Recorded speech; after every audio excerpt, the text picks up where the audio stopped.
セガサターンシロ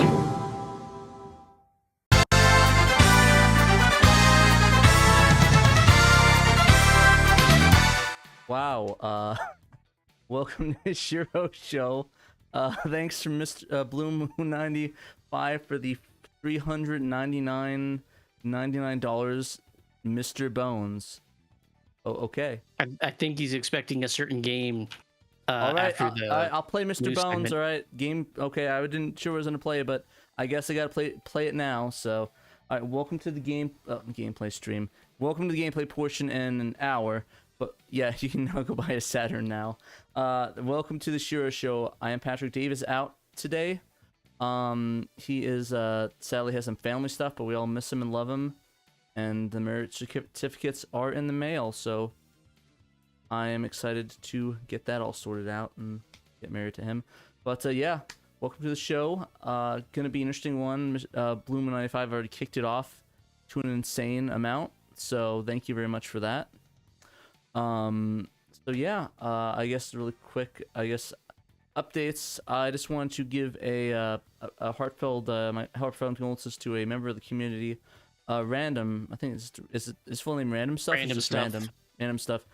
He actually last night his house caught fire, and sadly he lost quite a bit. I guess his apartment building below caught fire or something. I don't know the details, but I just want to send some my love and support to him, and just want to give that, as he's a pretty valuable member of the community, helping out not only the developers but also stuff like Pandemonium and just being a cool dude all around and being in the game stream. So condolences there.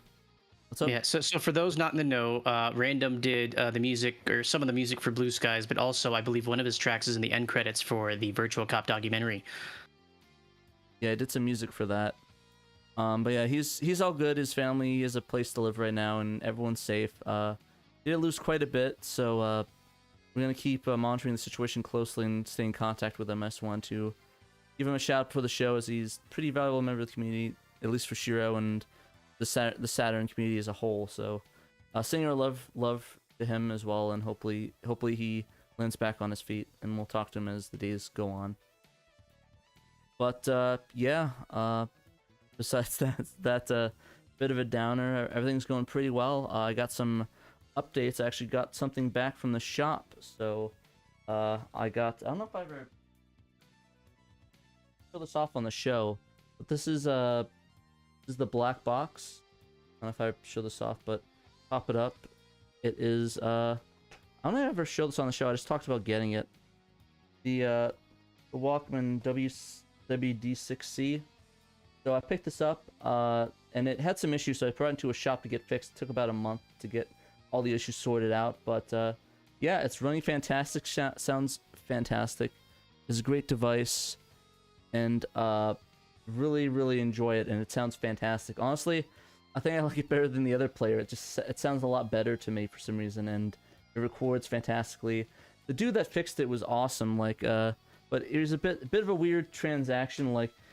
So what I was gonna do is that, because there's this part right here that's broken, the knob switch right here for the recording levels, like somebody dropped it right on there, and the if you guys know anything about any technology, the capacitor, the thing that turns the pot, snapped completely off when it got dropped.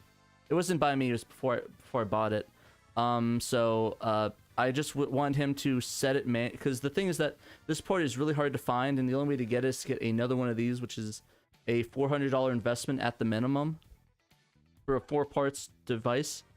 So what he was going to do is I told him to basically set the recording level, just stick it at like 7 or 8, and just keep it there, just like, you know, a permanent solution, so that way it at least works. But he was cool, and actually he had one in his store for parts, and he basically was going to refurbish and sell and fix it, but he was like, you know what? I want to make sure his player is the best it could be, and he, out of his own sheer kindness, took the pot off of his own recorder, put it onto mine, and it worked. Like, that was badass that he did that. And the only payment he wanted was a certain tequila bottle that he wanted me to buy. So I didn't buy him one, I bought him 2, because he was kick-ass and did that for me. So he was very grateful. I'm like, dude, you saved my ass. You fixed this recorder 100%. Like, this is like optimal recording. The only issue that I had with it after that is that and this isn't on him, it's because he didn't do it. The alignment of the head wasn't exactly correct, and the volume of each of the headphones was kind of off, so I had to go in there and tweak it a bit, but now it sounds the best could be. And, actually, you know what? I'm gonna do something, because you guys were awesome in Blue Moon. I was gonna actually ask if we can get a bunch of yeses for a project. Basically, I have a project in the works that is revolving around this tape recorder. I was gonna ask people if we can get a unanimous yeses in the chat to show a preview of that tape, that I will play it. But because of Random's generosity and kindness, I'm just gonna play a decent beginning portion of it for you. So I'm not gonna tell you any context. I'm just gonna play it, and yeah, I hope you guys enjoy it. Cause yeah, and thank Blue Moon 95 for the donation, the donation. Because without him, this would have never been possible.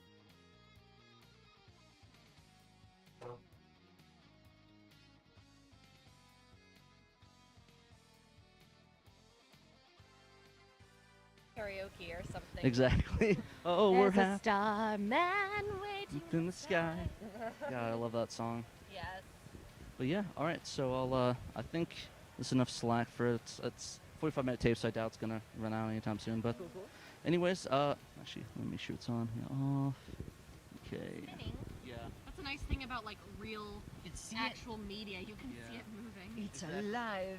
You know, it's not like you're getting. It's like, oh, there's nothing to record to it. Yeah. All right. But yeah, I think we're good to go. All right. Hello guys, I am here with all right, that's all you get. That's pretty much the outtakes of that's from the tape start to that part where I ended it. So I'm not gonna tell you who I was interviewing or the people interviewed in that tape, but it's a project that I'm working on for my personal channel, and I need to do an intro and an outro recording on the tape deck. So I'm hoping I'll be able to get that sorted by maybe next week or a week or two, and edit it all together and film it, and it should be good to go. And that'll be on my personal channel that you can see and watch. It's a really cool project. Big thanks again to Blue Moon 95 for donating that, because I was just gonna if I got a unanimous yes from everybody, I would have done that. But actually, I went further. I wasn't gonna go that far either in the tape. I was going to go up to the part before I say welcome to it. So you guys got a little cool snippet of that. I thought it'd be cool to show off the tape recording deck, the quality, and do a little sneak peek. But yeah, this deck is completely fixed and working. It's optimal setup, so I'm very happy and thankful for it's electronic repair company in Phoenix. So if you're in Arizona and you want get your stuff fixed and you want tape recorders fixed, this guy is the best. His name is what was his name? Igor. Yeah, his name is Igor. He's a great repairman, great guy. If you need something fixed, ERC repairs or was it not ERC? Electric repair company in Phoenix. Highly recommended. From the fix your Walkmans and your professional ones. But yeah, yep. I guess besides that, I got 2 records for the day. I got this one, which is a big get for me. Marvel vs. Capcom 2 on vinyl. This is a lathe bootleg. It's really good. I really like it. I think that my favorite part of it is the record itself is like a clear.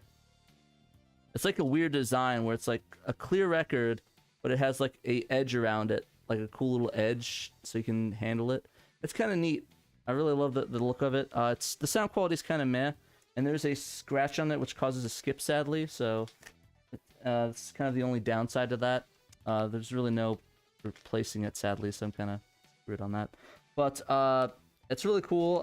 It's cool novelty, really. So it's definitely not audiophile quality, but it's really cool. And I like it. It's a cool little recording, a little collector's thing. Was Nirvana's oh shit, oh cheers, good. Nirvana's Insesticides. It's one of my favorite compilation albums. It's a bunch of unreleased music. It's on 245 vinyl records. Basically, back in the when Nirvana really took off, a lot of their bootlegs and stuff got starting to appeared on the market. So to combat that, they did the Insesticide compilation. It has couple of good songs on it. It's got Molly's Lips. It's got was it Molly's Lips? What was the other one? The other Son of a Gun. Bunch of covers, Dio's Turnaround cover, and a lot of other unreleased stuff that's really, really good from Nirvana. So, if you love Nirvana, definitely recommend that compilation. Very good. Very good. So, yeah, I think that's about it for the updates for me. Got those records, got the tape recorder all fixed and listening to awesome tapes, so that's kind of like a fun little thing. So, yeah, we might as well get into the news. Oh, I had this on the whole time. Oops, my bad. I did not even notice that, so that's negative Patrick points right there. But yeah, we'll start with the first article, which is... It is Malenko's Game Patch Guide Volume 1. So, no Dracula who owns the store. Yeah, kinda. So Malenko's Game Patch Guide, this is a really interesting one. I just want to take note that this, that for people that do translate, this isn't a one-on-one guide. Like, you can't go into every Saturn game, this will be the exact route to go. It's just the way that he did it for Terra Fantastica. But there's a lot of, like, overlap with it, but it's the same concept, so it's a really interesting article. So basically, Malenko it's basically a retelling, reimagining of the thread that he did on Sega Extreme. So essentially, he goes through the entire article talking about his introduction to Terra Fantastica, where he saw it in a Sega Lord X video, and really wanted to give it a shot. So he basically went through and started doing it and made actually a guide on how to start fan translation to actually approach it. So one of the big things that he talked about in the beginning is that one of the things that he likes to start on is the menus and stuff, because it doesn't really require a lot of translation. It's like just a deep L, like knowing what is what. So he likes doing that, and he uses the Derek A-Team's Byte search tool to be able to search through all the cool... Yeah, it's a quick and dirty how-to guide. That's a good way Malenko put it. But yeah, he uses Derek A-Team, who's actually in the chat right now. Thank you, Derek, for contributions to all of that. You're an awesome dude. Crap, what did I just click? Oh, sorry, I thought I clicked something. Hopefully I didn't ban him. Anyways, he made this this whole guide, this whole tool, the Byte search tool. You probably talk about if he wants to unmute.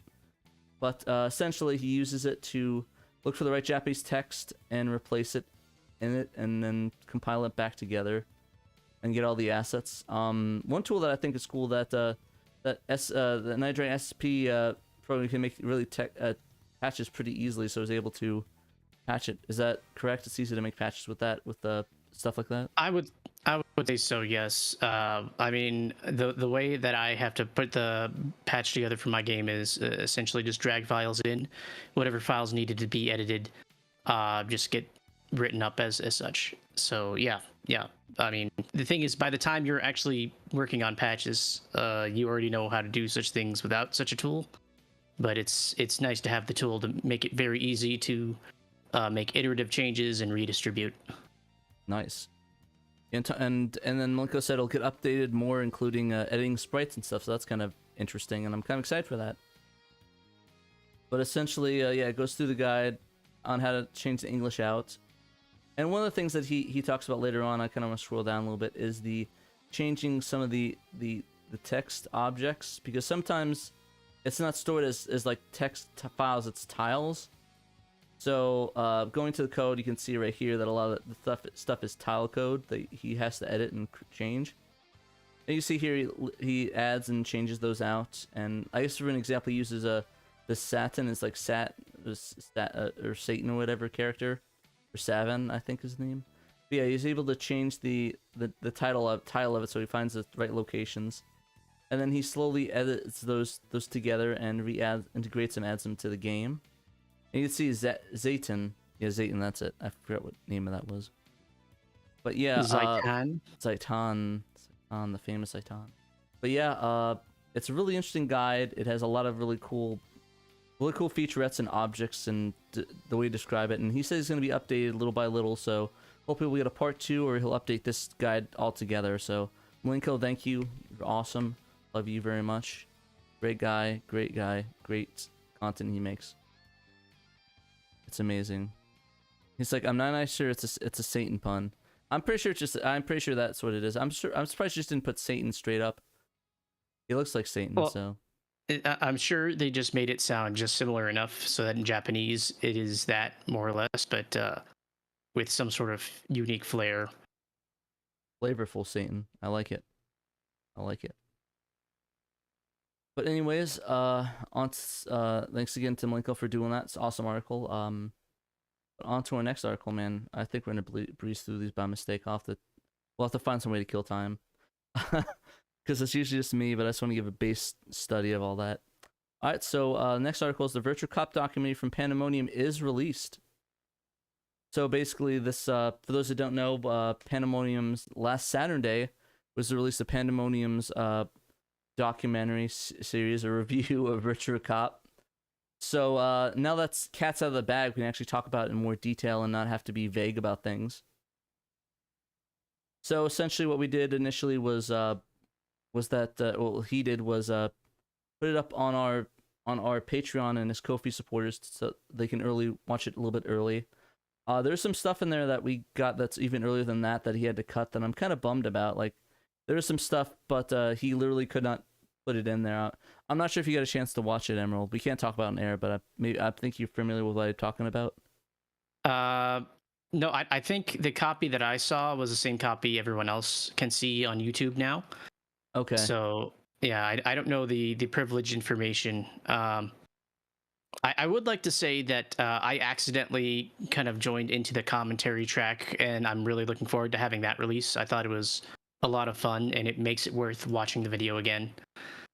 Yeah. Also, I forgot about to mention that we actually did a commentary track on that. So this is gonna be it was me, Emerald, and Nick.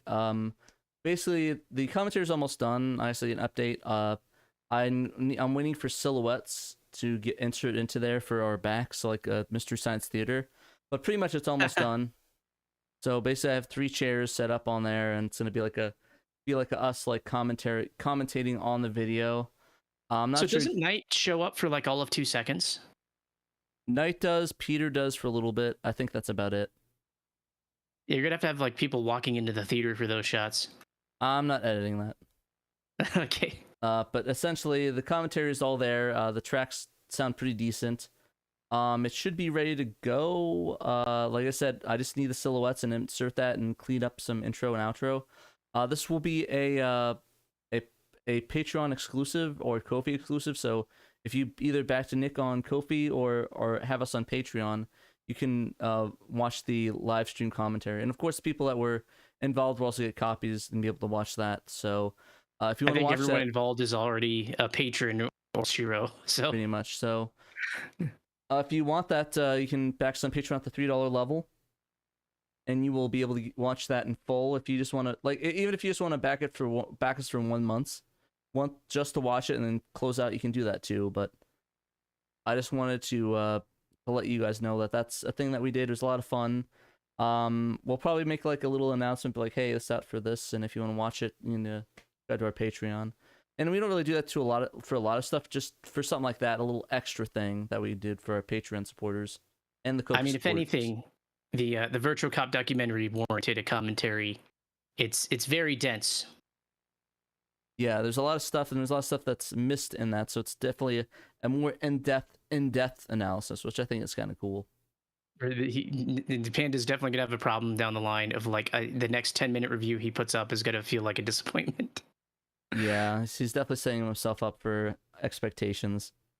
But yeah, the video was pretty interesting. I think a lot of us did voices for it, so I did a voice for it. Sloppy Bag 9, Jordan Ryan of GBA Temp, Lacquerware, and Tito from Hall of Game fame. The SHIRO crew, including me, Dave, Peter, and Ben, all did voiceover for it. And include a bunch of other stuff that we had, like a lot of interviews, clips from old interviews that we did with Tom Kalinske, stuff we did with Chuck Tolman, Paul Kirchen, and a few other ones, and other reviews that Nick did. So it was a really fun time. And Ram stuff, of course, and Mary Rosenkatz did some music editing for that, so that's really cool of them. But yeah, it was a really cool video. I really enjoyed it. It was fun to do the voicing for that. Hopefully you guys enjoyed my voice. I think I was like the first voice in the video too for the magazine interview. So hopefully hopefully that was fun. My voice didn't sound that bad. If it did, sorry. R.I.P. In peace. I think that's probably the most views I've ever gotten for a video that I made or that I was involved with. That was kind of cool to be involved with something that had that many views and my voice in it. So thank you again. We got some really or Nick got some really strange retweets, actually, some surprising ones and some impressive ones. Yeah, very from the video strange announcement. ones. Yeah, I should say there's a zone of sharing. Zone Archive, yeah, did a retweet. Yeah, Zone Archive. There's some. I think Maximum Dude retweeted that. There's a lot of really cool dudes that were sharing that out, including mostly important me. That was the coolest reshare in my opinion. Oh yeah, but I might be biased a little bit. And technically speaking, that video at some point showed up on the Sega website due to their Twitter feed. Yeah, it got shared out by Twitter. I almost forgot about that, and it was on their website for a short amount of time. So that was really cool of that to happen to Nick. So, yes, Nick officially appeared canonically in Sega. So, yeah. Congrats, Nick. Awesome dude. Love you. Marriage certificate in the mail like always. But yeah, it was a great video. If you haven't watched it, I guess the first question I ask is what's wrong with you? And second question is pause this video and watch it. Like you can leave the live stream if you want and watch it. I know we want people watching it, but if you haven't watched it, pause this live stream, go watch it, come back. But at least leave a like and a comment before you leave this video. So you can do that if you really haven't. Huh? See you in 4.5 hours. Yeah, see you 4.5 hours. Probably not going to be streaming by that time, but hey, gonna be doing something. But yeah, thank you again, Nick, for that awesome video. Much love, and yeah, if you guys want to watch it, go check it out.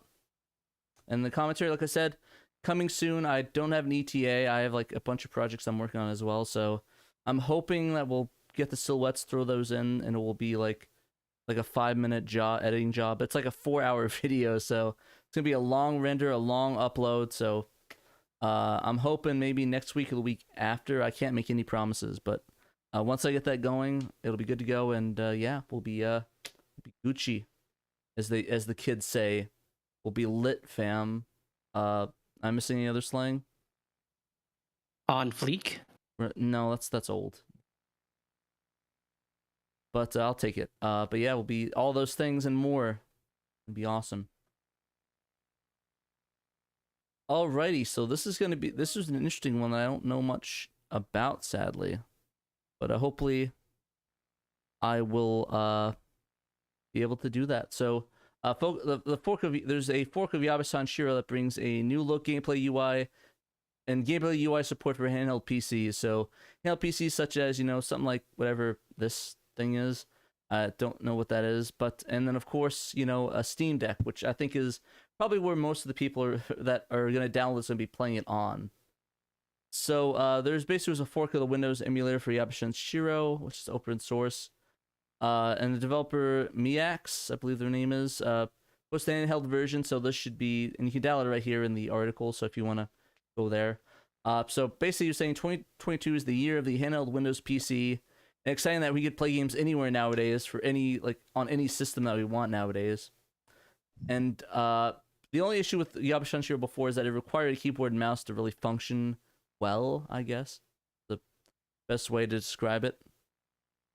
And he edited and forks it so it's able to easily use a mouse and keyboard, or a controller set up like that.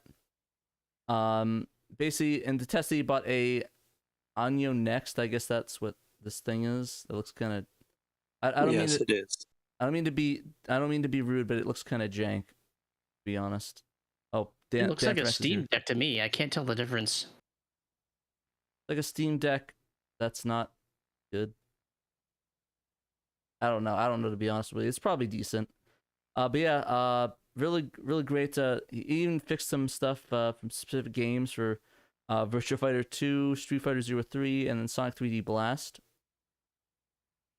Yeah, he put out technically 2 different versions of Yabasan SHIRO this week.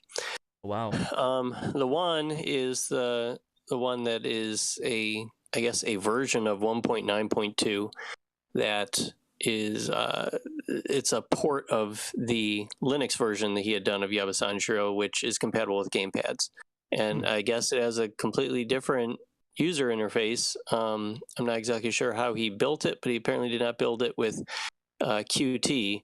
And I guess he's been using Qt for years to do the regular Windows version of Yabasan Shiro's user interface. So the other version of Yabasan Shiro that he put out was using the old Qt version of it, and that is 1.9.3, and that does not have gamepad functionality, I don't think, not that I could tell.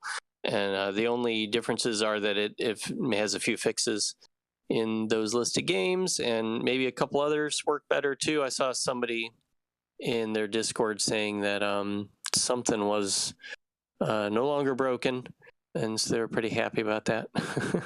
So yeah, it's a little confusing. I tried to make it as simple as possible in the story, because he's got these two different versions that are kind of doing different things. But I figured it made more sense to have them all in the same story rather than having two separate Yabasan Shiro stories. No, for sure. And yeah, I guess you could say he's a QT for doing this for it, right? Badoomts. Really bad. But anyways, so the version that you have linked on the article for download, that's the normal Windows version, right? I linked both of them for download. At the top is the one that is intended to be used for handheld Windows consoles, I guess you'd say, like the Ioneo Next that is in the picture at the top of the article, or I guess a Steam Deck if you load Windows onto your Steam Deck.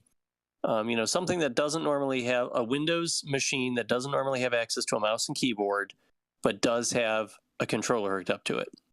That's what that one is for. Then about halfway down the article, below the video, I linked to the latest version of the main fork, I guess you could say, of Yabasan Shiro, where it's going to use a keyboard and a mouse, and it's the user interface that you're used to using. And that just has some bug fixes in certain games. Great. But no, I'm pretty excited for this. I almost kind of want to pick up a Steam Deck myself and maybe load some Saturn stuff on there. That'd be kind of neat, right? Mm-hmm. And Saturn on the go.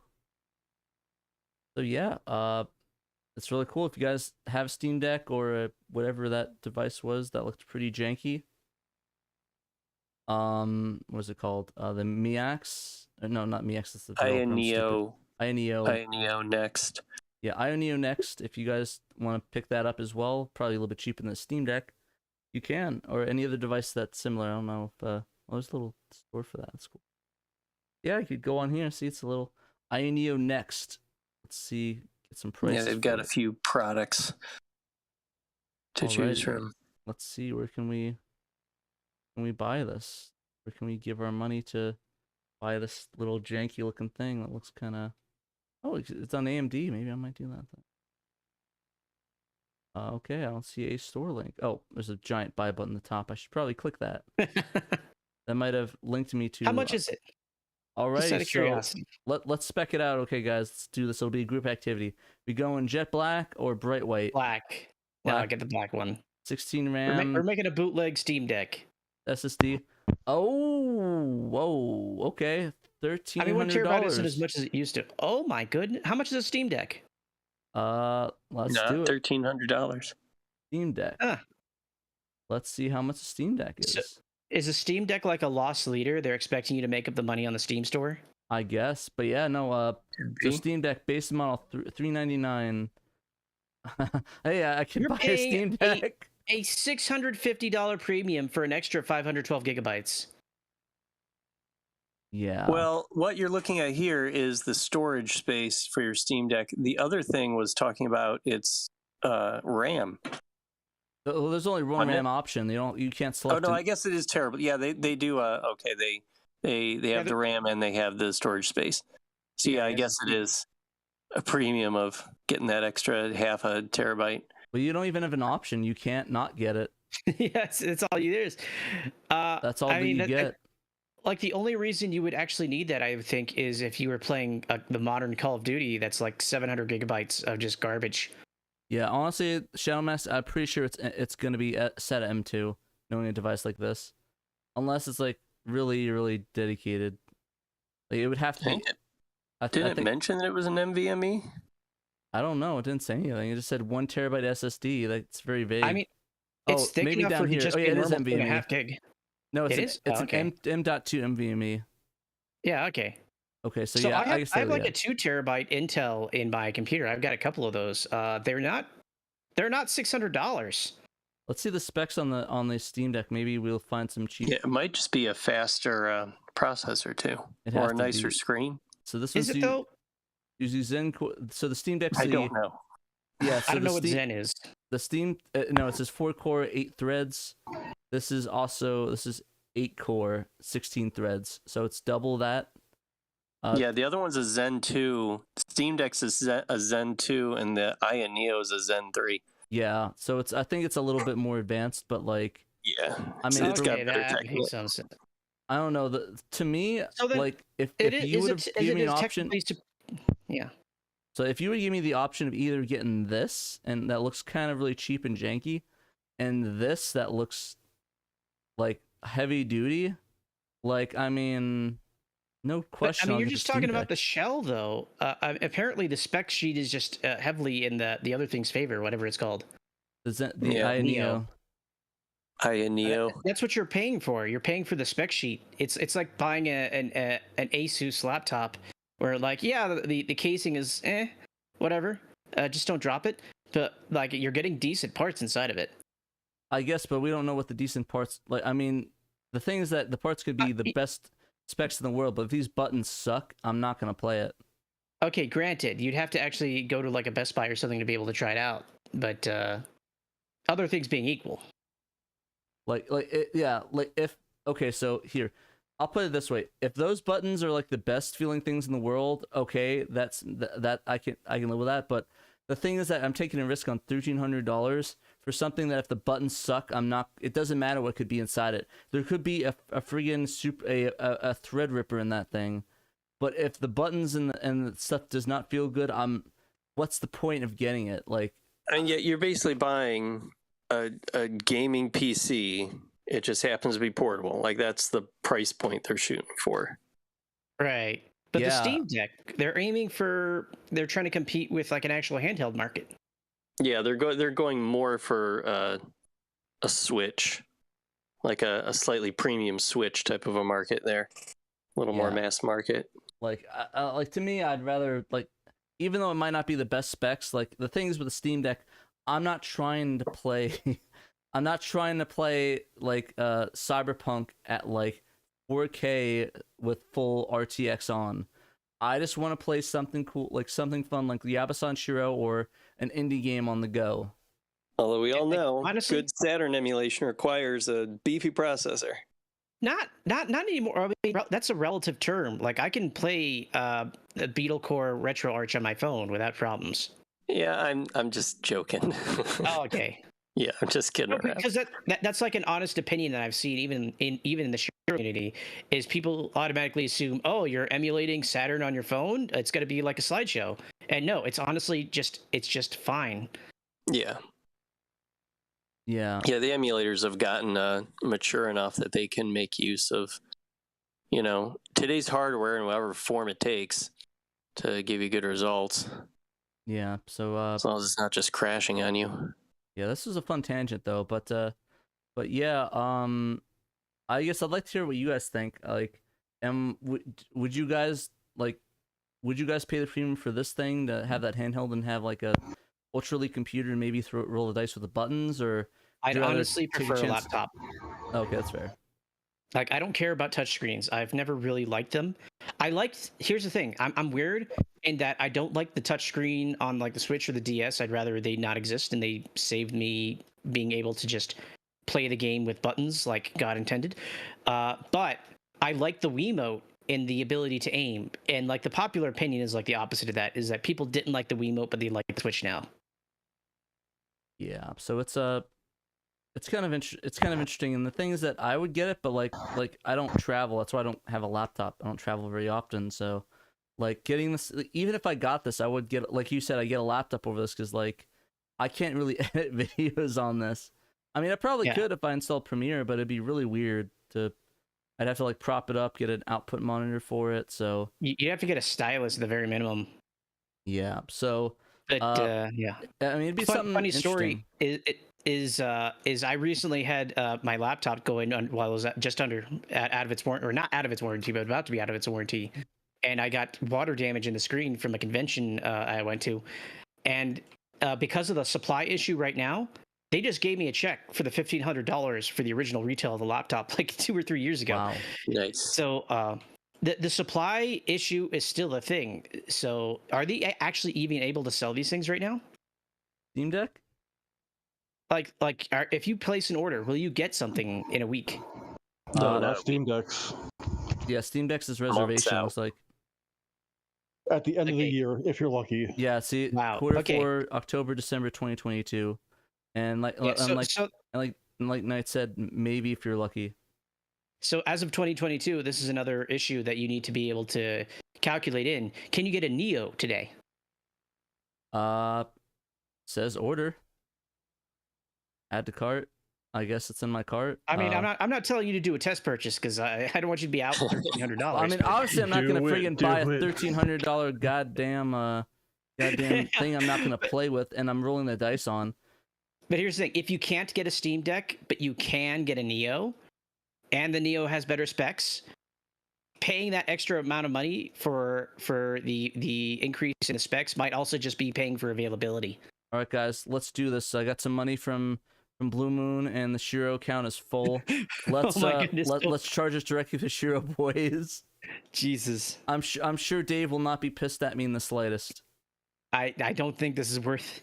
You would need 1 million views on this channel to make it worth doing this kind of stunt. Yeah, you're not please Mr. Beast. Yeah, I don't. Yeah, it's like I charged $1,500. I charged $1,500 to the SHIRO account. Hashtag got fired. Oh god. Yeah. So don't spend $1,300 and buy this. Get a Steam Deck. Like seriously though, like even if you have to wait for it, like I would rather just wait for it because I mean, where am I going? I got maybe a con I'm going to, but at the end of the day, I'm with Emerald on this. I'd rather just get a laptop and be able to edit stuff that way because I have an editing rig too. So $1,500, I'd rather spend it on that editing thing. But yeah, well, that was really good. I wasn't expecting that tangent from this article, but yeah, thanks, Well, Dan. I didn't even know that this machine existed until this article. Yeah, it's kind of cool. Yeah, and in his original blog, Miax listed a few other handheld PCs. I just edited them out of the quote because it didn't seem relevant. But Yeah, we're not the shopping. We're not the recommending handheld gaming. Guide channel. yeah, he kind of listed. So there are some different ones out there. It's not just iNeo Next or Steam Deck. Okay, the Ain Loki, the Win 600, the One X Player, and any links to all of them. So there's a variety of them out there. Looks like One X Player is a Japanese one, so a Japanese website. But like, there's a lot of different options out there. I guess if you really want to get some sort of handheld PC, and Yaba-san sure has you covered now. Yeah. So yeah, if you guys want one of these $1,300 things, I would say don't buy it and go get a Steam Deck. The Win 600 is only $325. But is it Very is it affordable. not crap? Is the question. Probably not. Just Okay. saying it's there. All right. Well, I mean that's an option. But yeah, even with this $1,300 one, I'm really sus on those buttons looking comfy, because they just don't. But hey, I don't know. Maybe they're good. If anybody has one, spent $1,300 on this, I guess first question, why? Second question, how does it feel? By the way, small little bit of breaking news here.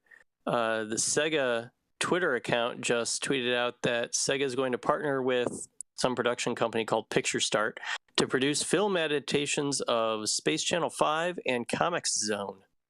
They Really? have no other Those details. are Space Channel 5 and not- Comic Zone? Yep. That is not where I would have started the adaptation. I would have Continued started after Sonic. like well, they've done Sonic is being done. That's off the table already. What I would have started with is 2 or 3 years ago, while Game of Thrones is still semi-relevant, Shining Force. I think it'd be better as an anime. There's so much fantasy stuff out there, though. They're probably looking to Space Channel 5 and Comic Zone because there's such unique properties. What else is really like those things, aesthetic-wise? I mean, nothing. I guess they could try to do like how the Orville did for Star Trek and just do Phantasy Star as the good version of Star Wars. Yeah, that would be good, too. Interesting. Oh, what game would I probably... Huh. Or freaking Shinobi. Just make a basic like ninja action flick. It takes like $2 to film one of those. Okay, well, don't do that. Don't do that. But like, make it like how John Wick 1 filmed with like $5 and an Arby's coupon. Mm-hmm. Yeah, Sega kind of did that though with Shinobi Legions. Yeah, they did that On the already. SEGA It's Saturn. already there. Way ahead of its time. With the But yeah. FMVs. But yeah, this is interesting news. Yeah, it says Picture Start gonna produce adaptations of those two. Okay, I'm just wondering why, like why specifically those two. Those are really obscure properties. Like, Yeah. honestly, if you ask somebody on the street what 2 Sega properties they can name off the top of their head, I don't think Space Channel 5 and Comic Zone would be in the top 50. No, Sure, but like it's Sonic and Persona. they won't need to rely on people remembering the games to sell the movies. The movies will be marketed on their own as their own things. The value in it is that Sega owns the IPs, so they'll make money off of licensing it out to this production company. And the production company gets these couple of ready-made unique ideas, scenarios to make movies of. So and then the movies will speak for themselves. You would have thought they would have done a Golden Axe live action adaptation or Streets of Rage. I was actually before thinking any of Streets of those Rage two. would be kind of neat. I don't know. The thing is that it'd have to be cheesy if they did it like for Streets of Rage. It would have to be like cheesy as hell. I'm assuming that this is going to be one of those boomer teaser movies or whatever they call it on Red Letter Media, where it's like direct to Netflix, direct to Hulu. Geezer teaser. Yeah, geezer teasers. There we go. Oh. Yeah, it's just going to be that, except for millennials. It's going to be a millennial geezer teaser because there's no way they're going to be able to put a budget against something this risky. I'm seeing somebody's Murder Crow's recommending Seaman live action adaptation. I think they'd have to censor that beyond any belief or make that a NC-17 rating. It's something like Seaman would eventually just turn into like the Emoji Movie. Probably really bad. And you don't even have Leonard Nimoy to add credence to it. But in all honesty, though, I can't really think of Sega properties that would be... I mean, anime-wise, there's so many they could do. Like a Skies of Arcadia anime. Holy balls, I'd watch that in a second. Skies of Arcadia, it doesn't need to be an anime. Phantasy Star does not need to be an anime. They have good properties they can be utilized. Phantasy Star is an anime. It doesn't need to be. You could do a live-action Phantasy Star with like industrial lights and magic, and hopefully Lucasfilm doesn't sue you, and you can release it, and it'll be good. I don't know. The only good sci-fi film I've seen in the last like 10 years is Dune. In all honesty, like. Okay, yeah, but that's just an excuse to make a good one. And yes, Tron is the exception. Tron Legacy was really good. Okay, maybe it wasn't really good. It was decent. Okay, maybe it was pretty bad, but the soundtrack was also decent. Okay, maybe I didn't like Tron Legacy at all. Listen, it's neither here nor there on it, but the point is that I think they should do more anime adaptions of Sega properties. Movie-wise, I could take it or leave it. But yeah, I'm kind of interested to see how they do Space Channel 5 and Comic Zone, or if they come out at all. It does look like that company has a musical comedy that they announced a couple of months ago that they're working on with Amy Sedaris in it and a couple other actors. It's called Theater Camp. Okay. Okay, did that actually come out? No, they announced it. It will be coming out. Here's what just happened. They had a spec script already ready and started filming bits and pieces of it, or it was in pre-production. And then they said, okay, this is crap. We need to sell it somehow. Let's attach it to a property. And they rewrote it for the new property. No, I don't think gonna... that's the case. This is a completely different movie. I'm just saying this production company is apparently already dipping its toes into a musical movie genre with a different movie as well, with a different script. So this isn't going to be like Space Channel 5, which I'm sure will be very musical. Won't be their first go around with that sort of thing. I honestly think, because this is not the first time a Hollywood production studio has done this, is that they are just adapting the script to the property. I mean, they already have a bunch of actors attached to this other one, so I'm sure they're not taking the script of this theater camp movie and turning it into Space Channel 5. Why wouldn't they? They could. They Because could they just just make announced it 2 months ago, and they have a bunch of people already. It's based off the of something drama else. I live for. It's based off of like a short film from 2020. So They're taking the script of Cool World 2 and turning it to Comic Zone. Yeah, there we go. I would buy that. I would assume that someone would try to do that. I like this comic, Captain Hawdown. It's like Rice Star movie. Rice Star played by Robin Williams. There's gonna be a slight problem with that, Captain Hawdown. I don't think that'd be possible to get Robin Williams. No, totally. Like Disney will buy the rights to his likeness and then generate him in a computer. Oh no, don't do that. Oh, Well, no. it's either that or Will Smith. Which one do you want? You want Blue Will Smith or you want Robin Williams from Beyond the Grave? I would rather them just not do anything at all with any of those people. Not against Will Smith. I like Will Smith. He's a cool guy, but in terms of like either bringing back somebody or replacing with somebody, how about we just need to do neither? It'd be great. Fantastic. But Pebble Beach Golfling's colon movie film for theaters. Man, I need to watch that again. I love Aqua Teen Hunger Force. I did not expect an Aqua Teen joke today, but that's what we get. But yeah, crap. Well, there goes the censor. all right, since you're on that tangent, I just thought it would be an interesting thing to note. It's pretty good. I like it. But yeah, well, I mean, it can't be any better than Nintendo. Apparently, there's, from what I've heard, there's rumblings that the the Mario movie is like really, really bad, and apparently they're reworking it because it got delayed again. So apparently they did test screenings and it did not go well. So Is Chris Pratt still voicing? of course he's still voicing it. Why would he not? They didn't replace any. It's still Chris Pratt as Mario, Charlie Day as Luigi, some person for Peach, a Jack Black for Bowser. Wow,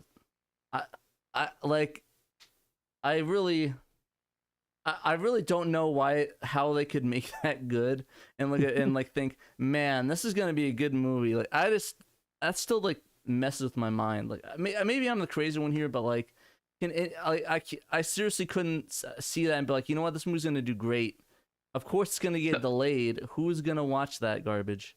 Yeah, this is like exactly what Mario fans want. Yeah, like So keep in mind, this is the world. Like, is Sony producing this? no, It's is being produced by Picture Start, and so Picture Start. Oh was, no, we're talking about the Mario movie. Oh, sorry, the Mario movie. I don't think That's whoever owns Sony. Illumination. I think that is Sony. I could be Oh wrong. yeah, maybe Sony bought them. Yeah. I usually am So wrong. the sky is the limit in terms of how bad it could be if Sony's in charge. But like, keep in mind, this is the world where Emoji Movie came out, where we got as many Minions movies as we did. Just keep expectations low when it comes to Hollywood. Oh, I keep expectations low when it comes to anything that has that. Like, expectations are at the bottom. Why, Rocky? Why do you keep coming? My dog keeps. Is it really thundering out again? Come on. Sorry. Anyways, my dog's He on the needs stream. support. Yeah, he needs support. Yeah, he needs to not do whatever he's doing. He literally opens the door. I think it's my roommate. It's my I give up. Anyways, man, I just lost my tangent. I guess the point is Mario's gonna suck. I guarantee you it's gonna suck. If it doesn't, call me out and be like, hey, you're wrong, Patrick. Because, I mean, I'm still gonna watch it. I'm still stupid. Like, I'm the dumbest person on earth. Of course I'd watch that movie. I'm straight up just stupid, so... Okay, you're not stupid for watching it. You're stupid for paying for it. I mean, I never said I'd pay for it. Okay. I'm not saying that I'm gonna go to www.illegalmoviedownload.com and download a torrent of it, but Totally legitimate website. Yeah, that's totally what I'm not gonna do. Anyways, the point is that I'll probably watch it. I'll probably again be dumb, pay money for it, and I'll be disappointed, and then I'll walk out of the movie and be like, "Wow, what did I expect?" So yeah, except for RC, that I would Mario movie, unironically. huh? Just Sorry. watch the live action movie prior to it. Yeah, that'll lead. I don't even know like if somehow the new one is worse than that Mario Brothers movie. I just don't. I don't think my brain could process that. Like my brain will just shut off as soon as I leave the theater, or like So do that. the original Mario Brothers movie has a charm that allows it to be watched, in that the same way you'd watch an Ed Wood movie. I guess. Suppose that's. I would, Yeah. however, unironically watch the Katamari movie. I would too, but yeah. Point is stop. I mean, even Mr. as a Bowles is kid, not when even the original Sega. Mario movie came out, I didn't really take it seriously. I was like, "Oh, this is like a Hollywood take on Mario Brothers." I didn't exactly I think of swear- it as like. I don't think anyone could think of it as any sort of take on Mario Brothers because they had nothing to do with Mario Brothers. I don't even know if it could be. I don't even think it's be a take. I don't even think. Like So this is yeah. the time period in which like any kid's movie would just get crapped out by a studio without any thought at all, and it would still print money. Freaking Mighty Joe Young or like 10 million Airbud sequels or whatever. Yeah. I would rather watch that than watch a single second of the Mario movie again. At least What about the superhero Mario buddy. Super Show? At least superhero buddies. At least gives me a mild form of entertainment, and the Mario fact that it's Super so Show stupid. at least like was pretty close to the games in like spirit. I mean, at least it was animated. At least they looked like That it. too. At least they sounded real. I mean, Then you I had Captain Lou Albano and what was it? Wells, Tony. What's his name? Tony Chopper. Tony. Chopper. Tony Chopper. Yeah, I still think my favorite part of that is when they had Milli Vanilli go on the show, and then they had Peach in like Oh yeah, leg stockings Super and a Mario Milli 3. Vanilli shirt. Yeah. That was probably that was peak like my brain just shutting right off. So Blame it on the rain. Blame it on King Koopa. okay, I'm gonna pretend I didn't hear that. Anyways, we're getting too Mario-esque. We're gonna have to get some bands going on in a little bit. But anyways, yeah, look forward to Space Channel 5 and Comic Zone. Yeah. Be aware of Space Channel 5 and Comic Zone. Yeah, just keep it in the back of your mind. I guarantee you none of these will be released. Anyways, on to the how many hours we got? Damn, we got like 2 left. All right, so the Best of Saturn for Penelita's Story: Cologne's Great Adventure. So this is a game by Tam Tam Productions. They also did Ninpin Manmaru and a couple other games, surprisingly enough. They're now defunct. I think the last one they did was a Shin Megami Tensei port, so that's kind of cool. And it's essentially it's a non-linear world-building RPG. You start off in a small tile of land and create adjacent panels. So I guess it's like a build your own thing and fight monsters. It's kind of interesting. Dark Cloud. Dark Cloud, is that what it's like? On the PS2. Did they do that, or is that what it's like? So in Dark Cloud for the PS2, you end up dungeon delving to rescue bits and pieces of the town, and you place them around the town to build up the town after it's gotten destroyed and captured or whatever. I wonder if they So you did basically rebuild. Dark Cloud. Is it this? What studio is this? Tam Tam. Tam. Tam. Let's see. Dark Cloud. Definitely not whatever that was.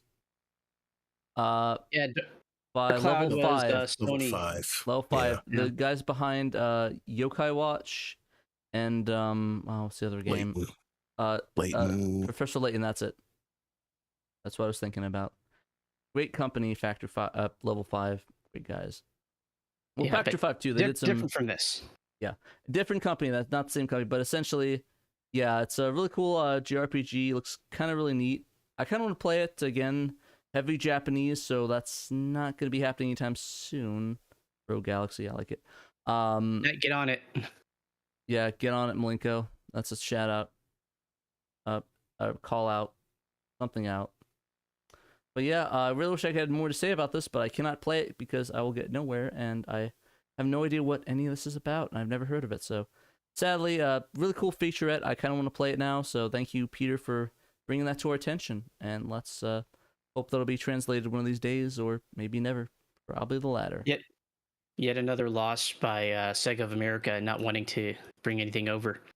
Yeah, that's pretty much story of like 1,000 games. So, dumb. I think that's what is. So Oh. if we could, if we wanted to spend one more minute on the news about the Sega movies with Space Channel 5 and Comic Zone, Oh, Hollywood God. Reporter actually put up a proper story. Oh no. And apparently we already have writers attached to them and synopses of the plots. It says that Space Channel 5 will be a comedy/dance adaptation of the cult classic 1999 dance game. It'll tell the story of a hapless fast food worker who is recruited by a freedom reporter from the future to save the world from aliens using the one thing that unites all people on the planet, our love of silly viral dances. Great. So it's going to be about Wow, that viral sounds like a bunch of self-dance garbage. videos. Completely. Okay, and then It's like the Comic Chip and Zone. Dale Super movie excited where we for spend that. half the movie on some random millennial nobody knows or cares about. That may be the idea they're going for. So the other one, Comic Zone, an adaptation of the cult console game, follows a jaded comic book creator and a young queer writer of color who, when sucked into the final issue of his popular series, must put aside their differences to stop a dangerous supervillain from sowing complete destruction. In the process, they wittily explore their ever-evolving art of storytelling itself. So Jumanji then. But how's that Yeah. Jumanji? Jumanji, the but new one, comics. the new one that came out. The one Yeah, with the Welcome to Jumanji. Yeah, that one. Okay, I only saw the Robin Williams one. I don't know anything about the new ones. Basically, instead of a Game Boy, to get sucked into a video game.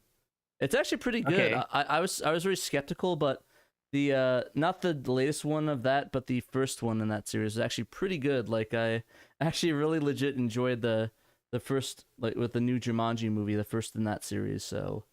The idea that Jumanji is some sort of franchise to be milked, it just gives me like it's taken off 1.5 years of my life. I think they're about done with it. I don't think they're doing another one for that. Okay. It looks like there will be Sega executives involved in the production of both these movies. Toru Okay. Nakahara, who was the producer of the Sonic the Hedgehog movie franchise and executive producer for the Sonic Prime TV series, is coming out soon, is going to produce both adaptations.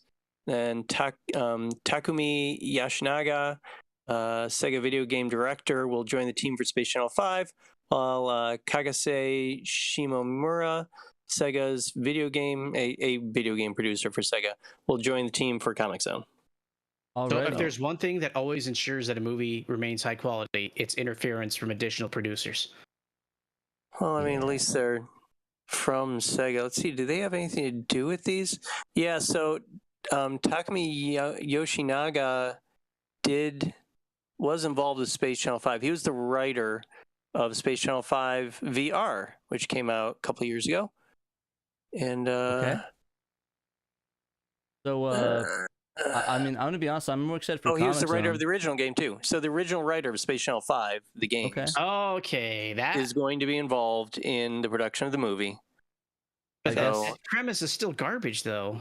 Yeah. It's pretty bad. I mean, Do the they comic- all take place in the Sonic universe? yeah. Oh Yeah, my make god! it all I swear to God, if no, this- no, here's- Sega Cinematic Cinematic Universe. no, there's going to be a no. cameo, but it's not going to be from any Animal Friends. It's going to be from what's his face, the guy that drives the truck. The guy that drives the truck. Oh, the main character that's the human. Why did you say Tom that? Why did you Wachowski. say the main human? So Tom, the main character, the human main. Tom Wachowski. How would I yeah, know? How would I know the guy that drives the truck? Drives a truck. That does That's not his narrow only it down. role in the first movie is driving a truck to different places. He has more rule. He drives a car though, not a truck though. No, he does It have becomes a truck, a car at one point. Yeah. Oh, yeah, Wasn't he a does have cop? Yeah, he's a cop. Yeah, Yeah, he was a cop. Not that he did You couldn't anything. say- That would have been more related to that. I scripted guess than I don't know. thought. You could have said like I guess driver. I don't know. I guess maybe there's supposed to be like a hit Okay, against fine. him. Okay, Mike Wazowski. Okay, that's gonna Okay, be there our we go. cameo. Mike Wazowski. There we go. Anyways, I don't know if Billy Crystal's in that movie, but anyways, yeah. Honestly, getting back to it, I think Comic Zone probably entices me more than Space Channel 5 does. It's the Yeah, only the one guy that has a from shot. Sega who's involved with that one, Kagase Shimomura, has been producing games for Sega since 1999. It doesn't look like he's ever had anything to do with Comic Zone, as far as I can see on his Sega Retro page.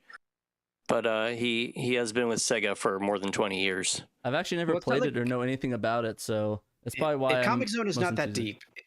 Like, Right.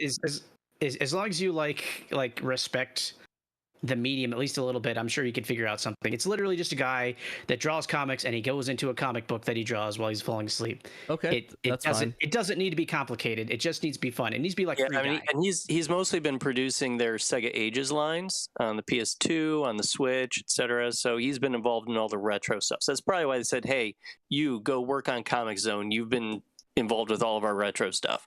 Yeah, you ported that like 20 times. Yeah, my thing is that I'm kind of sad that we're not going to get a certain cameo in Space Channel 5. I'm not going to Space spoil it for Michael? people that play it, but I don't think there's going to be a Oops. person that could do a cameo in that.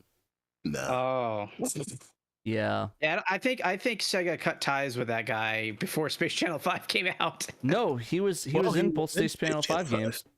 Yeah, Yeah, I mean, he's in Yakuza 2, sort of, kind of a. Really? sort of. Yeah, he's called Michael Miracle, but I mean, he's very Oh. obviously a Michael Yeah. Jackson send up. Yeah. But yeah, I don't think that they're going to get MJ. Apparently there's rumors that Robin Williams is going to be in something, so I'm going to dig up that skeleton with that body in the driver's seat. But Bro, like Luke Skywalker legitimately looks good in Mandalorian. Disney can work some magic now. I would rather them not do that. I think the thing is that, like, I had a discussion with somebody about the idea of keeping voices alive and voice actors alive forever. And I think that's something I don't want. Like, with the AI voices, like, I don't honestly imagine, like, centuries. It's like literally they just have an AI voicing Goku, like the whatever his name is, Sean Schimmel. They just literally put his voice in an AI and they just generate it that way. Like, I don't want. Okay. So don't want that, hear me no. out. They do CGI Michael Jackson, but Blanket does the voice and uses the money for therapy. Okay, anyways, moving on to our last article here. We're going to cover the Genesis Mini Tube reveal. So, Sega today, actually this morning, revealed the Genesis Mini 2, the US version of it. And spoilers, there's no Snatcher or any Working Designs game on it. But I didn't need to tell you that or bet money in a certain aspect to really tell you that. Boo. So, congratulations to me, as I was right as per usual. Because I'm a Okay, genius. so what I don't get is some very strange selections that they made, like Phantasy Star 2 being on there, but not 1, 3, or 4.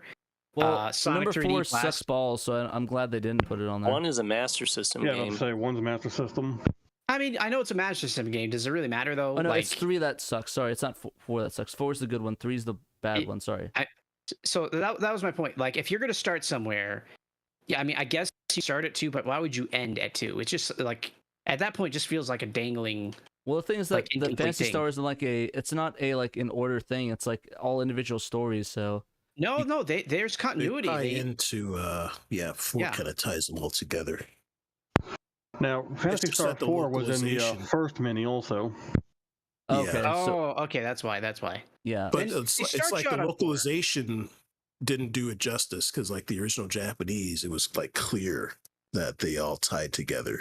But like the I mean- localization, it was like all over the place.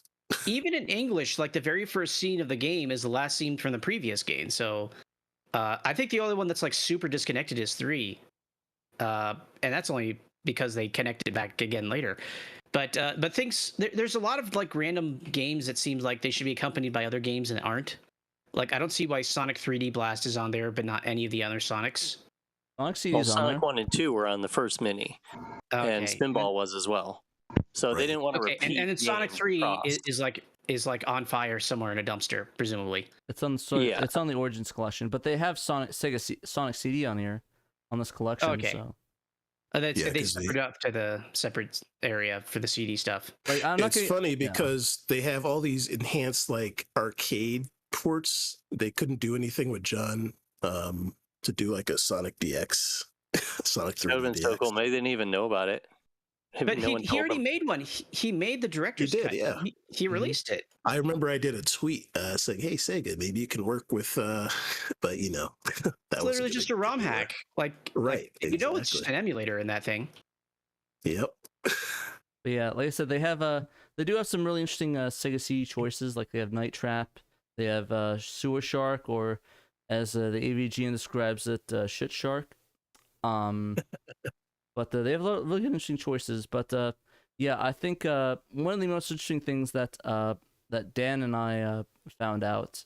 I guess Dan was technically the assistant writer on this. I probably should credit him in this. So shouts It's out, all right. Dan. I just did research. You made sure that I didn't sound like an idiot writing this up too. Thank you for that. I get it. I mean, yeah. I mean, that's not writing. Look, that's my normal job. Half of Yeah. it, anyways, proofreading. So it's just what You made I me do. look good. I appreciate it. Yep, that's the love. idea. But yeah, essentially, basically, they announced the full game. One of the things that I want to bring up is, of course, the elephant in the room. There is no. We'll jump right to it. There is no Snatcher. There's no Working Designs game on here. This is really it. Got Echo the Dolphin, Final Fight CD, Night Trap. Okay. So Trayno, just Working Designs. That's like every RPG that's not Phantasy Star, right? Yep. And Shining. Yep. So Basically. like no Lunar on the Nope. Sega CD, Mm-mm. which is like a deal breaker. Nope. So No Vi. no pop how from hell. is Absolutely how not. is this meant to be purchased? Like, if you have a Genesis Mini 1, Uh-huh. is this like a DLC that you can upgrade your Genesis Mini with, or do you Well, buy a no. whole new I'll plastic? It's a get whole new into unit. it. I'll get into it. But essentially, the thing is that it has a lot more features to it. Like they have unreleased games that they're adding into it. They have updated titles, and one of the most impressive ones that Dan pointed out is they ported Versus Puyo Puyo Sun from the Saturn to the Right. Genesis, which I thought was kind of crazy. Like, I mean, it's Wait, basically is that the just, Saturn one? yeah, Or is that the It one was from Saturn, Sega yeah. Channel? No, it's Nope. Saturn. It's 32-bit. It was PlayStation 1, Saturn, Arcade, and N64 too, actually. kind of crazy. yeah. So which kind of goes back to my point. If they can do multiple consoles on this thing, because it's literally just emulation, why not Well, just no, kind no, of no, the thing is shove that- Phantasy Well, no, Star? this isn't Well, the here, let Saturn me- game. They ported it to the They ported Genesis. it, It is yeah. running on a Two-player- Genesis the for the first two-player time. mode. It's not the one player. Oh. It's strictly the two-player mode, Yeah. though. Yeah, they ran Essentially- out of time to finish the one-player mode, so they just left Oh. the multiplayer. It's still impressive, though. I was like, "Whoa, really?" I mean, it's just Puyo Pop or whatever, right? Like it's not super strenuous on the hardware. It was still pretty. At least the cutscenes were the. I don't know play anything about the styles. cutscenes. The playfield actually did some transparencies too. So But yeah. that's pretty interesting. Yeah, essentially what Dan was talking about is that they M2 basically wanted to port Puyo Puyo Sun to it. They weren't sure if they were able to do it, but they started working on it, and unfortunately, due to time constraints, they only were able to implement the two-player versus mode into it. But once they did that, they put that in there. They didn't want to scrap any of the work they did because they did a great job because M2 are the GOATs. So yeah, so that's pretty cool. And then going back to the reason why, so CJ Irakura, who was known for working on a lot of projects in the Saturn community and a lot of fan translations in general, got a message from Vic Ireland basically reaching out, saying that that to get really all the games on there as possible, they basically paid a flat fee to the developers. Don't do that. And essentially, Vic really wanted to get a royalty payment. So, like, for every game console sold. And I guess they didn't want to do that. So then essentially he denied that. Because technically, the fan translations that Vic work on are copyrighted. So it's not the game, it's the translation. So if you want to use Working Designs translations, you have to pay the royalties for that. It's kind of weird. Well, no, because I mean, the translation is its own unique copyright for its own an intellectual thing. Isn't copyright fun, guys? Copyright law. But yeah, and this actually was a topic of discussion at some point with a certain community troll earlier. Is that in fact, when you translate a game, the game manufacturer does not own your translation. You do. However, in this case, I understand wanting to get royalties for the thing. My question is, who owns the Working Designs translations? Is Working Design still a thing? Gaijin Works, Gaijin who Works. is Vic Ireland. He owns them. Well, yeah, Geyserworks is gone also. It's just Vic himself, I thought. Yeah, pretty much. But yeah, essentially they basically, I guess, roughly they basically told him no, thank you, and yeah, apparently he wants fans to beg Sega to do it, and I think that's a bad idea. But I mean, good luck with that. yeah, that's not Yeah. happening. But Look how essentially, long it took for us to get Sonic 3. yeah, I just think it's kind of, yeah, it's kind of not truth. But essentially, the only other option they have at that point was to translate it themselves for each title, and let's be honest, it's not. I guess they didn't Yeah. see it worth the money to not only hack that, but also But here- do a full translation for a little mini console. So, Working Designs itself was never famous for having good translations, and they generally, the Working Designs games, have separate relocalized or retranslated projects by fan communities. I'm sure they could have reached out to some fan translators and given them the flat fee in order to get the work out there in official format. That's the thing, though, is that it's a tricky situation because Sega doesn't really like to do like from what I've understood, they don't like doing things externally. Everything that's done has to be either internally or in a collab to this point, like with M2. So it's very doubtful that they'd be able to do something like that or find a way to legally do that. Sadly, I mean, they'd be able to legally do it just by virtue of the fact that they're going directly to the translator who made the translation and paying them their royalty or their flat fee, their license. And then after that, it's a matter of paying for the licensed original game. Yeah, like I said, I'm not sure the details of it, but like I said, I don't know like if that was an option or if that was possible for the Sega of America to do for that. But I think they didn't want to risk having to deal with whatever mess of the fan communities there are out there.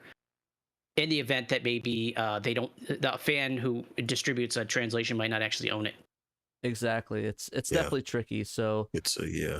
but yeah, RIP that chance. I really don't think we're gonna really see it unless. I'm gonna say that. It sounded really mean. I was gonna say either a company translates it and does it like a port of it and they give it to Sega officially, or like God forbid Vic Ireland dies, and of course I hope that doesn't happen. That's awful to worship. But like if he dies and then it gets the rights get transferred to somebody else, I don't really see it happening, to be honest with you. Yeah. So, and in Konami's case, I just think they were like, yeah, nah. I kind of wonder if the reason that they all of a sudden have units to sell to Europe is because sales have been very soft in North America, so they're just allocating some of the unsold units to Europe. Because maybe a lot of people are very nonplussed with this thing because it doesn't have Lunar and Snatcher. Yeah, I think that's a good point. I mean, like, and really the only no killer Can't apps. Fly Squadron either. Yeah. Right. I just thought of that. Why didn't they do that, JV? That's A lot of missed opportunities. Yeah, but, I just don't Wait a get minute. it. This is not out yet, right? Nope. No, not at No, October. Then how would the US have not enough sales? Probably the pre-orders. I mean, it's been up for order for a month. Okay. It's been up for order for a month, and they didn't originally announce anything for Europe. They were completely silent about it. And now all of a sudden they're like, oh, hey, by the way, there's going to be European units as well. So that's why I'm thinking probably for the last month, they haven't sold nearly as many as they thought they would. So they're like, all right, well, let's take a percentage and say these are the European ones. Plus, they I also just- kind of figured the whole possible. lineup wasn't announced, so they probably were like, "Yeah, we're gonna lose quite a bit of people if we announce the whole thing Yeah. like in one straight shot." So Exactly, because there is hope that maybe they might have Snatcher, the killer apps, but that yeah, did not happen. So This is a stupid question, but are there any regional differences that need to be accounted for on modern hardware with regards to refresh rate? not really. I mean, Okay. all the TVs pretty much use 60 hertz anyways across Europe. And, HDMI. yeah, over pretty much. HDMI, so it's not really it's a non-issue nowadays. It was back then, but it doesn't really matter nowadays because like Tell that to Sony though with their PlayStation Yeah. Classic. they're just really lazy. But yeah, I'm not saying I'm sick of these mini consoles, but all I'm saying is that literally the only every time I see it come up, it's like, oh, just hack it to add games. Like, okay. At that point, just like buy yourself the real console. It's probably going to be comparable in price. Yeah, and get like EverDrives or some crap for it. But anyways, Okay, the EverDrive is going to cost a little bit extra, but yeah. But anyways, yeah. I guess if you guys are, I guess let's hear what you guys think. Do you guys think it's going to be worth getting? Like, they have some cool stuff on it.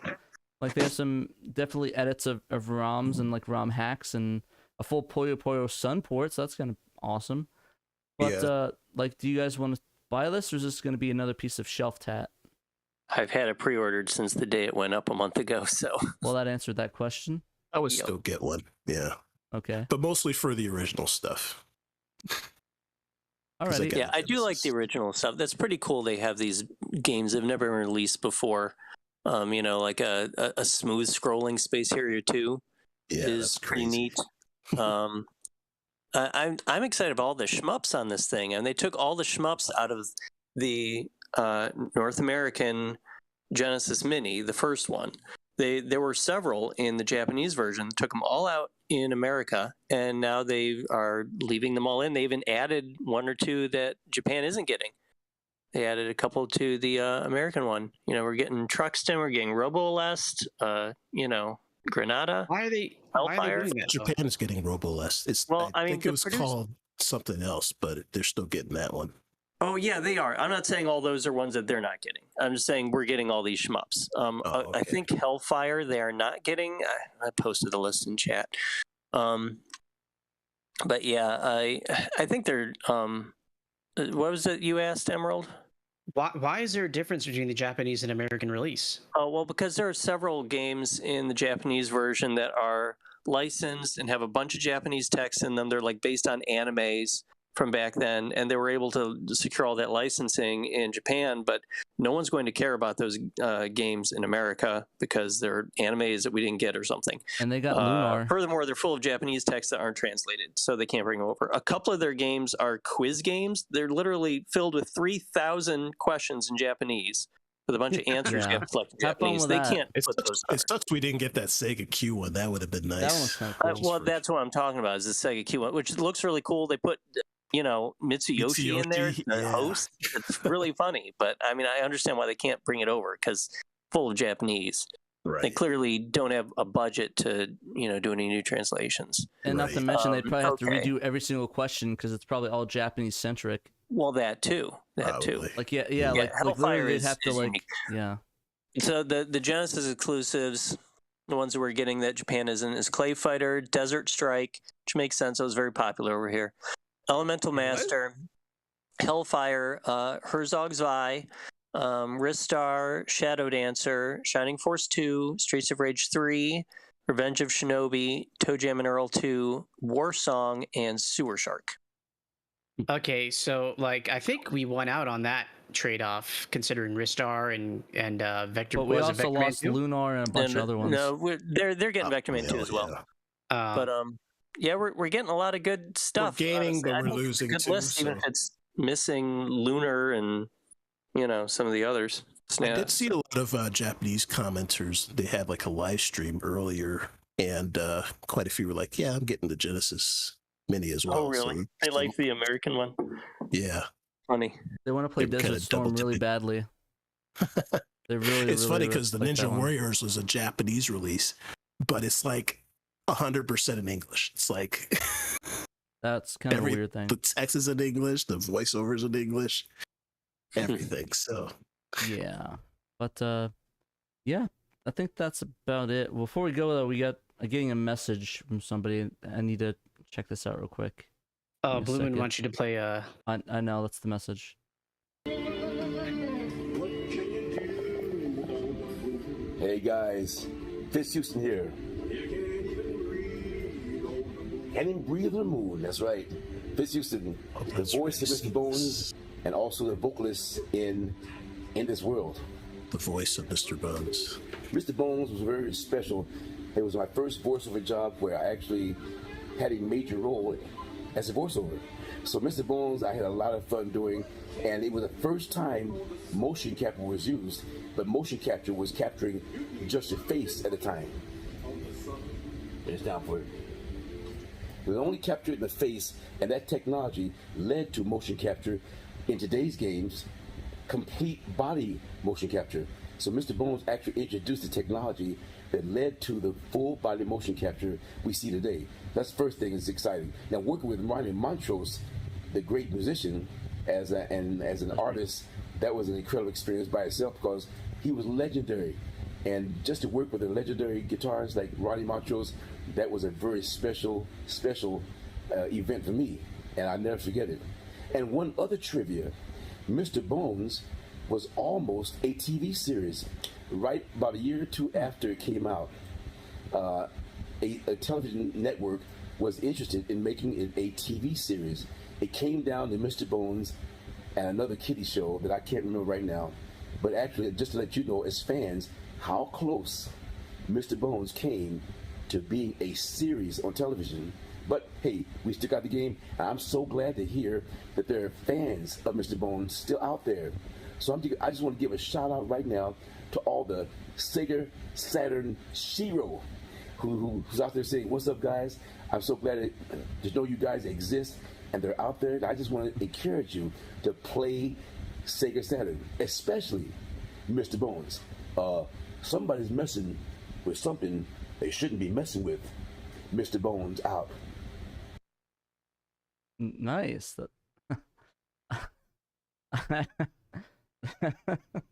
I really don't know how to address this. At one point, it's really cool that you get the voice actor of that to do that and the vocalist of In This World.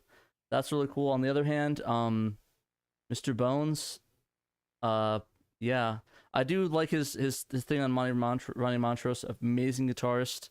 Worked with such legends such as Sammy Hagar and all the other ones. Miss him, R.I.P. Ronnie. Amazing musician. Amazing voice actor. He's a great voice actor. He's loved his voice. Mr. Bones, still a bad game. I don't like it very much. I appreciate what you did though, man. That's really cool. You got him to shout out SEGA Saturn SHIRO. That was amazing. Thank you again, Bloomman. You're very too kind to us. And I think you got this partially just to spite me, which I don't know, but I don't know if that's the case or not. But if it was, then I guess the joke's on me because joke's on you because I think it's really cool and appreciate you doing that. Yeah. Wow. Yeah, well, I guess on that bombshell, before we go, we probably should shout out our patrons. Get that up. We'll get little Mr. Rich Houston vibing there on the little screen right there. Get those patrons up. Get that going.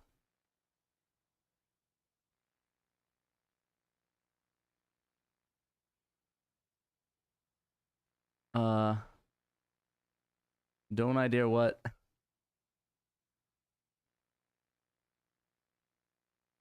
Alright, so so I'm gonna shout out our top patrons, Murder of Crows, Blue Moon 95, of course, Cerillion, Emerald Nova, Johannes Fetz, Nate Lawrence, Derek aka A-Team, Jim Clasher Rank, Justin, King Ghidra, Momphis, Newt Rageous, Robert Ramsey, Rowan Dished, Shadow Mask, Tanuki Trev, and Young Money Sawi.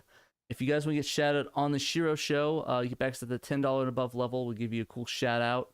See how cool you are. Everyone on that shout out was cool as hell.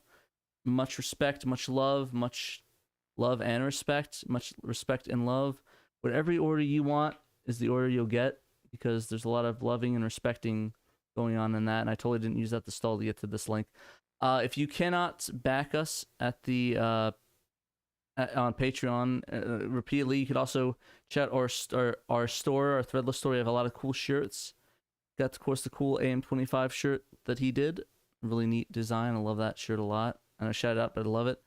Got the cool SHIRO logo shirts that Dave designed. Really neat. Good. Looks good in white, ironically enough. The CRT one that I really want. It's a really cool shirt. Definitely recommend that. And then if you can't back us financially, you can also check us out on YouTube as well. Go on YouTube. You can like, subscribe, comment, ring the bell. Listen to my voice echoing on there. Like, subscribe, comment, ring the bell. Let us know how you like the show. Join us on Patreon and Discord. Join us on Discord and talk about us, hang out with us so we can chill, ask us directly for things. But yeah, I'm gonna play a surprise game for the game stream, so you're probably gonna know exactly what game it's gonna be as soon as I play it. So or based on what we just saw. So I guess without further ado and without further lightning strikes, thank you very much. Remember, you must play SEGA Saturn.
But especially like in our circles, I just always wonder, who are these for, if not the most casual of gamers, unless you just like that, you know. We can talk about it. We can talk about it on the show. We're live on the gameplay portion, so we can talk about that. Well, I do the intro and we can talk about it. All right, so welcome to the gameplay portion of the stream, and this is going off screen. I'm gonna a little bit. There we go. All right, no, it's supposed to be like that. Yeah, there we go. All right, so today we're digging deep into the garbage can and playing some Mr. Bones. As requested by Blue95. Why do you do this to me, man? Why? Garbage Can's probably your most profitable game. Wow, I mean, I can't deny that, but yeah, playing some Mr. Bones again. Better or worse. Gonna get boning, bone the competition. Any other boning jokes you can think of? Get bony with it. But anyways, we were playing Mr. Bones today, fortunately. But yeah, we'll play it. Do it, I guess. All right, so Derek, what is it you wanted to say about the mini consoles? Oh my god. I hate them and they killed my parents. Yeah, officially confirmed. No, it's just always, you know, when the fervor picks up around any of these mini consoles, I definitely understand, you know, casual gamers and the people who are reminded of their fond memories playing Mega Drive or Genesis as kids, whatever. But unless you just want it on the shelf because it looks cool, which I totally sympathize with. I have a Dreamcast karaoke unit, which is totally unusable. I just don't understand why people in our circles particularly care for them, because especially if it's just an emulator box and you don't care for original hardware, just build a Mister or a Pi. I mean, I guess maybe the shell. I don't know. Yeah, they're little trophies. That's why I get them. Yeah, that's very valid, Knight. Honestly, that's what I'm saying. If it's decorative or it's just because you like the little tchotchke angle, I get it. I definitely do. But like when you start caring about what games are on the lineup, then I'm like, okay, so you're gonna play this? But why? Why is the question? Though, that's cool. The original, the stuff that's never before been released, or the modifications, those are pretty cool. I do like the one person saying the shell is nice. Yeah, I guess it looks kind of cool for a shelf thing. Midnight. I guess. I have the Astro City Mini on my desk. It's a nice little desk piece. Once in a while, I'll play something on there. But the Genesis, I mostly got it because the original stuff. And then they released Darius in its own physical cartridge. They had the Wily Wars in its own physical cartridge, so that was pretty cool. I Yeah. hope they do more physical releases in the future. Now, I thought the Mini 2 was going to have the Sega CD also, that you could take the Model 1 and put on top of. No more struggle between good and evil. There will only be. Yeah, that's really cool. Adding the Sega CD on the side, or the Model 1 was top. I think they also showed there's going to be one for the Model 2 Mini, right? Beauty be found, and the only I believe so. beauty there is I think so, yeah. But they're all interchangeable, from what I remember. Just like the originals. I actually never watched this cutscene. This is a pretty weird storyline.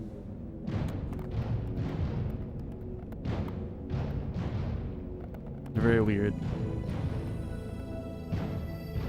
Didn't I used to have more skin on these bones? Man, you know I got the blues.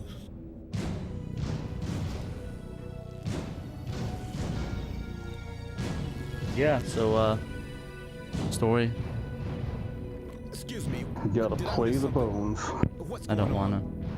But, yeah, honestly, I think I can see that for the MIDI consoles that it's kind of cool to have the ability to have all those modified and unreleased games. Somebody's messing with something he shouldn't be messing Yeah. with. I'll be curious to see if anybody Undead proof anyway. manages to extract any of them out of here. I think on the previous, I don't remember if on previous iterations, or previous iteration, Hey, if there was let's not get anything personal now. unique or never before released.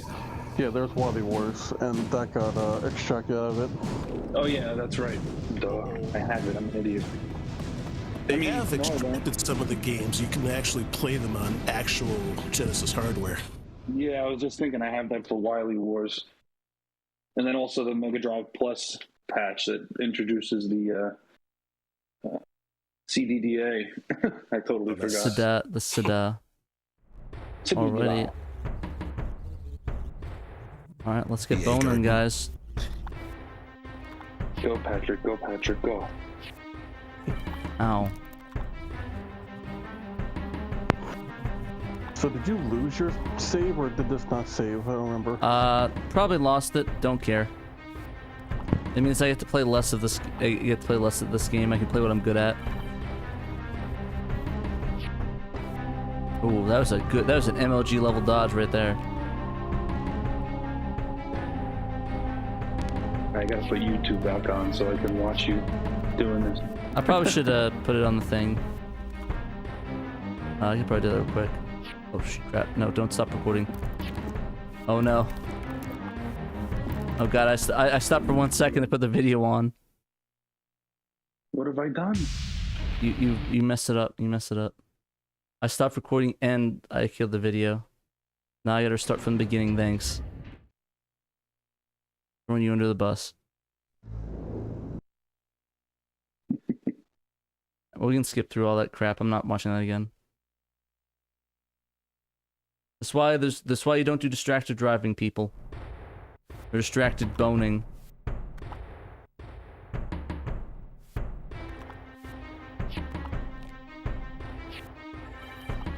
Alright, we're getting good. Got some MLG going on. Good start, good start. Maybe I should just really like this game so nobody can ask me to play it ever again. Honestly though, I think this is the only Saturn game that actually ever crashed on me. Like, this game actually physically crashed on me last time I played it. Yeah, that was pretty funny. Are you playing this? Huh? Are you playing this off the Satiator? Yep. I mean, it could be related, but I have no idea. I tried to sit down and play this game exactly once in my entire life, and it was about, I want to say like 5 years ago. I don't know. In theory. Oh god, it's lagging. Like, in theory, it seems like it has its charm, and there may be things about it that are worth It's got its playing, charm but- and makes me want to die, so I guess maybe that's a pretty good charm. So, like, emo goth kid charm makes you want to die. Gotcha. I guess the things that it's not redeeming. So It can makes I you wanna please just set a warm finish this so I bath can and put- goddamn get to the ending? I'm gonna say, Pat, it makes you want to set a warm bath and put on Radiohead. I don't like bad bands. Come Just on, you're joking. gonna say Radiohead's a bad? Okay, I'm good. just joking. I like Radiohead. They're pretty good. I was gonna say. Yeah, I don't have that bad of taste.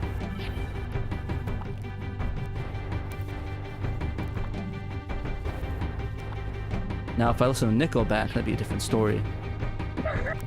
You mean the copy and paste song template band? Pretty much. No, that's Weezer you're thinking of. No, Nickelback too. Both. Check We'll out say this- both of them. At least the thing is that at least Weezer has redeemable qualities. Like their first two albums were really, really good and probably the best albums of all time. After that, though, it's just garbage. Don't even just pretend Weezer broke up in the '90s and never made another album again.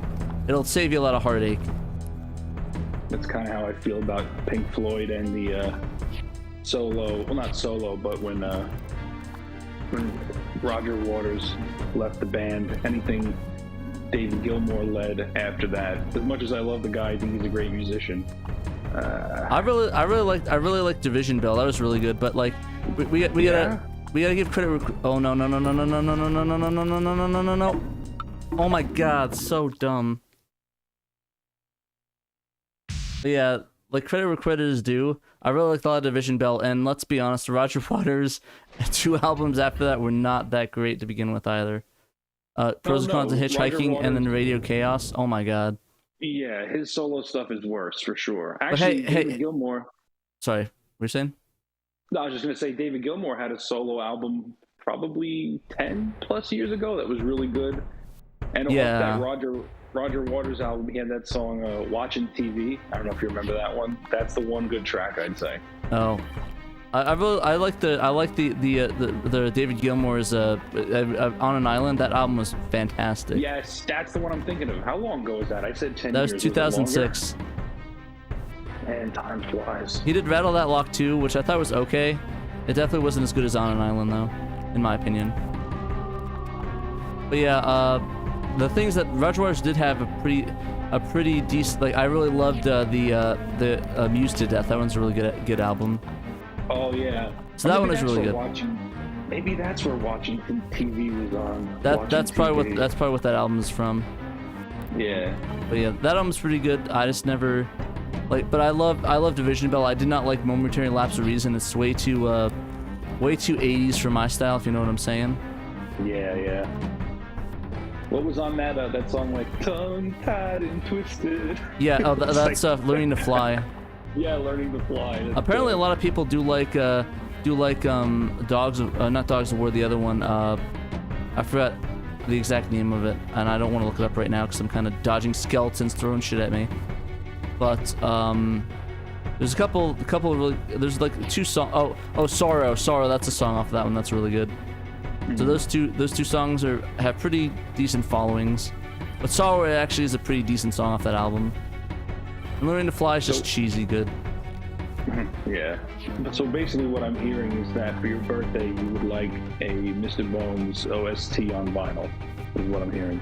If that exists, I'll buy it so I can fucking break it.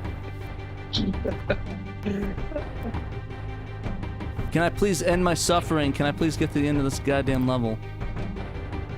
I've done all the fire and flames. If you beat this live on the air, you've gotten farther than I ever have in my life. I have previously. It's just dumb things like this. Yeah, I think you made it to level 3 last time, and then we just got stuck. I got stuck and then crashed. Okay. Oh my god! I got out of the damn pit. Was it a legit disc last time? I thought it was legit. No, it was Satiator. Okay. This is just Sega of America at its best, huh? This is the pinnacle. I'm trying to win. I get dumb luck at that one level, that one area. You can tell MLG is just that one part is such BS. And I can't kill the skeletons either. I just have to run from them. Like, who thought like running away was a good level start? I guess they wanted to weed out the people looking for The non-believers. yeah, something like that. You know, if they would have skinned this with an officially licensed Disney Haunted Mansion, you know, license, I think I'd play it. This could have been a fun game, yeah. I could be playing as the Hatbox Ghost right now instead of whoever the hell this dude is. Whoever the hell this dude is. It's Mr. Bones. Come on, it's in the title. Classic, yeah, classic Mr. Bones. Good old Bone. Good old Bonin' man. Getting his bone on. Alright, there we go. Dodge that. And these skeletons, please. Tell me this game has something where it talks about like bonus level, bonus this, and it says BONE-US. I don't think that it does. It would be funny if it did, missed though. Opportunity. Yeah, total missed opportunity. Oh my god. I keep hitting the holes.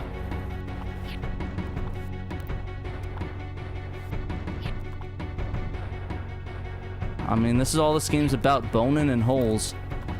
Or boning holes. It's unlike real life. Your goal is to keep the bone away. Exactly. You get the goal is not that hole. It's to get away from the hole, and not the bone. Not to put your bones in that hole. Man, this is gonna get us banned so hard. Whatever. At least if it's banned, I can't stream this game again.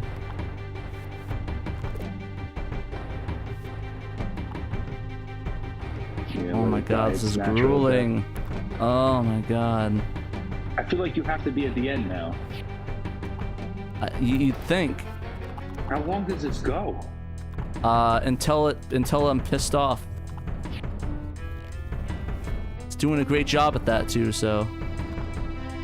Come on, MLG, okay. That butterfly is really. Oh god, it's lagging so badly now. I'm now on bump. Time to bump. No! Oh no! Oh god! Okay, thank god. No! Let me bump in peace. No! Come on! Let me end this damn suffering. Oh god! Oh god! Oh god! Oh god! Oh god! No! No! No! No! No! Oh thank god! Thank god! Oh thank god! Oh thank god! I didn't want to play it. No! No! No! Oh god! Oh god! I'm stuck.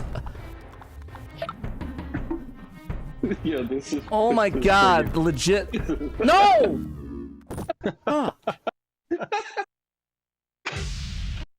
I'm enjoying this so much more than I ever thought I would. All right, I'm gonna need you to try to play that again from the start. That. Oh no, don't worry. I'll play that from the start again. Don't worry. There's got to be some action replay cheats for this one, right? Infinite health. No. Somebody get me a cheat code in the chat.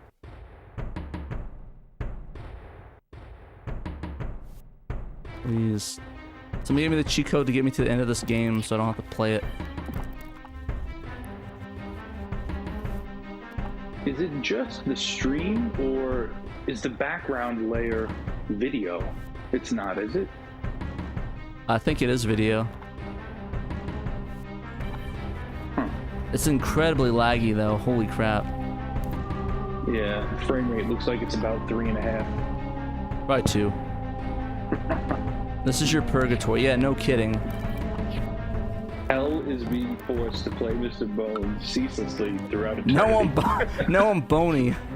Mr. Boney now. Bonnie. Mr. Boney. Okay, now I'm back to Bones.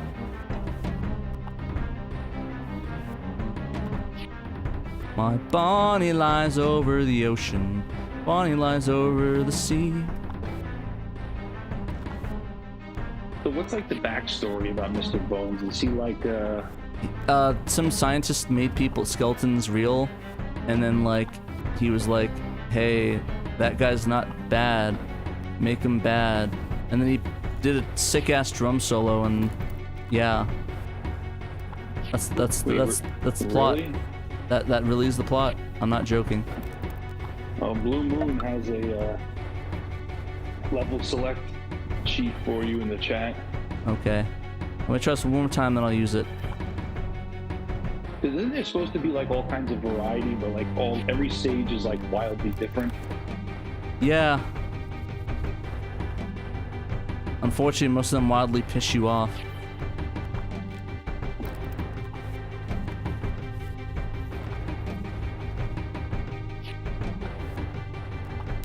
If this was the only video game, I would not play video games ever. I'd rather hit 2 sticks together than play this game. That could be arranged. Come on, you got this kick-ass music though. Oh yeah, this freaking tribal drums. My favorite. Oh my god, this lag is killing me. Wait, so Mr. Bones was created by science, and he is not evil like his cohorts chasing him, so that's why yeah, he's got this sunny disposition, so he's just on the run. I guess. That's his whole shtick. Oh god, come on, MLG, MLG, MLG! MLG!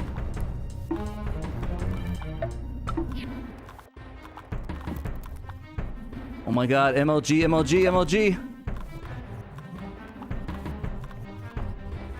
Oh god, it's stuck on a tree!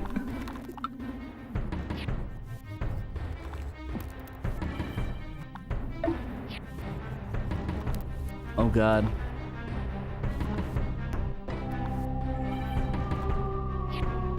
God damn it. Oh, thank god. Oh. Oh, thank god.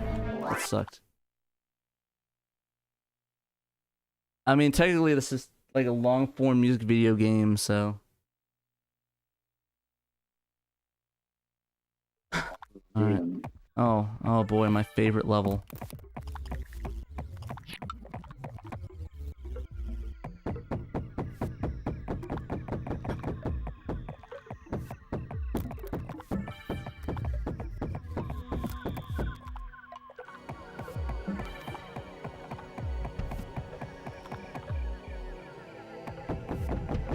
Wait, what's the goal? What are you doing? You just hop around and don't die? Not get hit, yeah.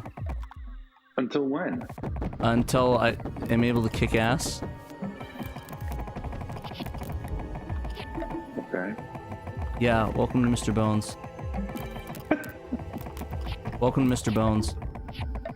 Mr. Bon? Mr. Bon Jovi, oh god. Oh god. Now you're just Mr. P. Yeah. My life in the goddamn nutshell. Mr. Poe, Mr. Boy, I'm the boy. Wait, in all seriousness, what happens? Like, eventually the level just ends, and if you're alive, you cleared it? I have to, like, shoot my juice at these guys that just killed me. Yeah, I think you have to kill all the bones, like all those skeletons. I have to shoot them with my juice. Oh, God. Yeah, I know, right? I got, the like... bone references go deep in this one, huh? Yeah. Bone deep. Shut up. Oh, no.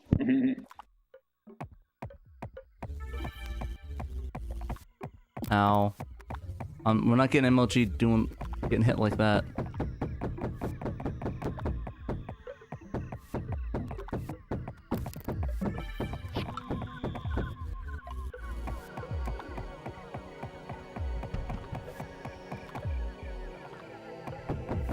Wait, so how do you actually hurt the other skeletons?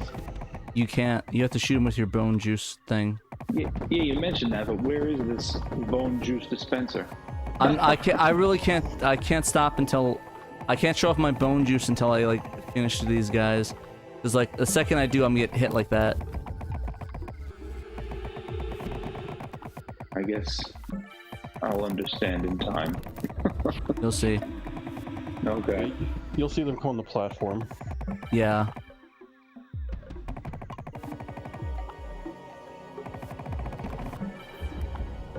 I just think of JP from Grandma's Boy when this game finished.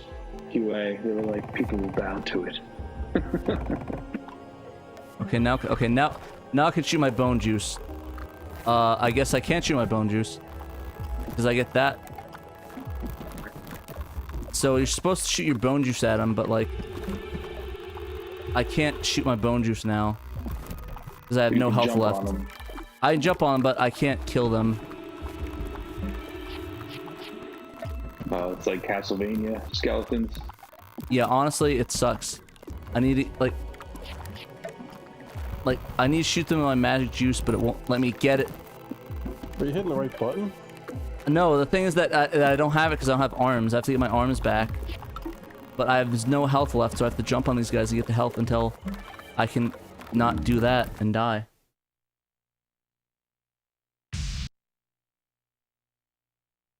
The thing is that it sucks because as soon as you land, they start slamming at you, and you don't have any time to like get the guys and hit them.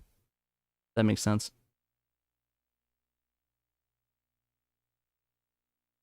But yeah, my health torment's almost over. I got 10 minutes left of this garbage. What a relief. But yeah, I hit the B button to do the shoot my juice thing. Oh, that's the juice. It's the bone juice, yeah. It looks kind of like lightning. I call it the bone juice because it makes me feel happy.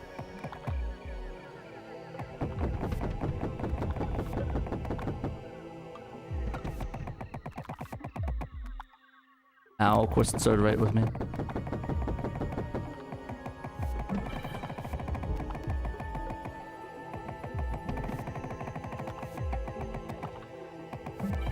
It sucks that I can't talk with this part because if I miss, I'm dead.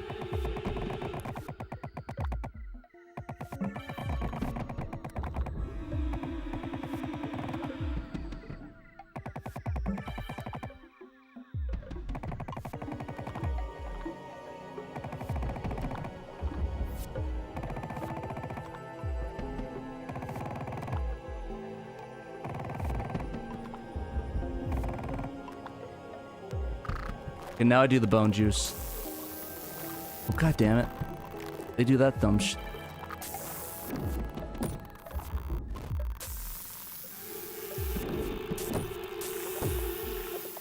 See, yeah, if I don't do that, they're gonna hit. They do like the cheap stuff, and I can't hit them. So yeah, they just keep doing that, and I'm just gonna get hit by all of them. And if I do that, these skeletons are gonna hit me again. So it's like, why?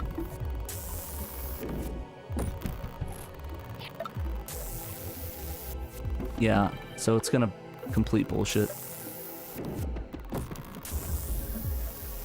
And then of course their skeleton stuff hits you as well, so it's like you can't win.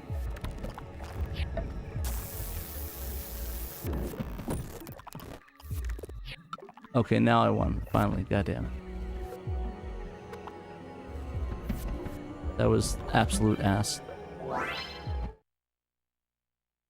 Okay, alright, so now that we got rid of that level, we can actually talk now. Sorry about that. I absolutely hate that level. Well, this is the one we got stuck on last time. It could actually crash me in this level. So I don't know what it's like asking for.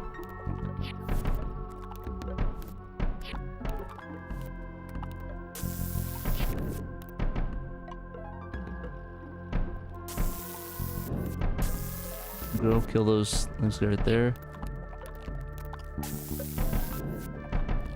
I should just do that.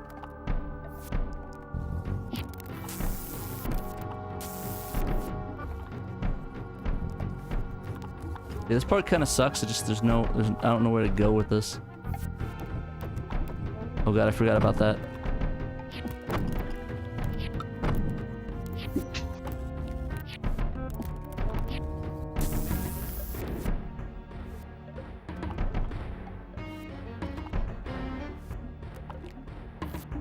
There's like a key button here. I still don't know what to do to get it. Do I hit the button or hit up, down? Oh, there we go. Oh, cool, my favorite. Cool, my favorite. Nice. Thank you, game. I love that. You know I love that. Just getting bones thrown at me. Alright, I guess we'll walk through the Valley of the Shadow of Death. Stinky dude. Just panting, scared of lightning. Cause...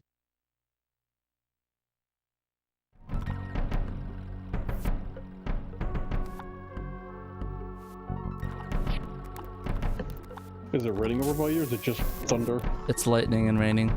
It's monsoon season, so... Unfortunately, my dog is super scared of lightning and stuff, so if anything comes near, he'll like bang. It's weird. He has his roommate. My roommate's right there, but he'll still insist on banging down my door.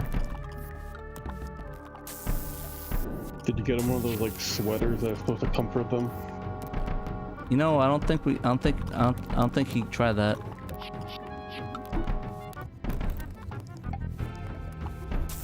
I should try that though. Maybe that might be helpful for him not to be scared.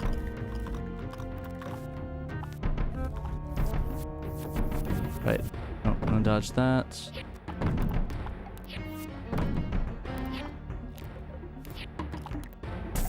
Do that to that guy. D. And then get dodge wherever the hell this is.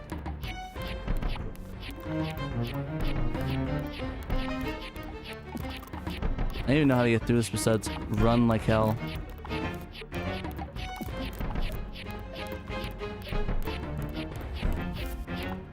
I'm Bumph now, Mr. Boomph.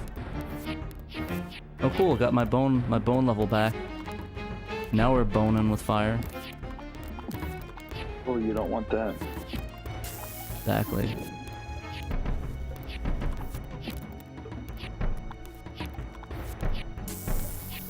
There we go. Those are dead.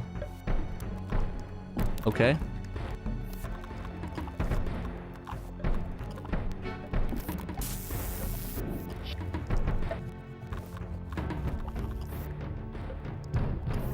Yeah, I think this was the part I got stuck at because I don't know how to progress. Besides doing this to them. We couldn't get off thing, yeah. Is it like I have to kill all the skeletons or something? I tried to. I think he went up a tree or something. Yeah, I think that was it. It's up here, yeah.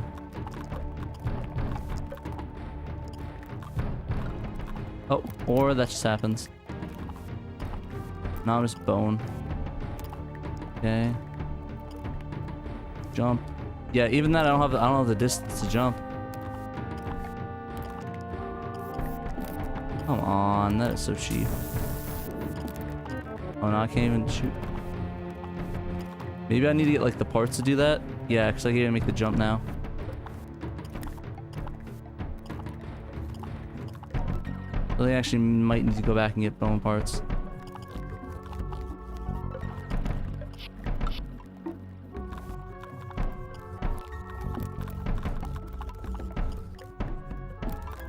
Yeah, I can't even get the parts. So dumb. I'm back to boy.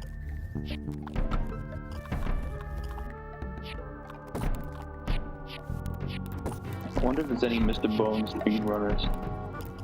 I feel bad for them if they do exist. I would not wish this game on anybody.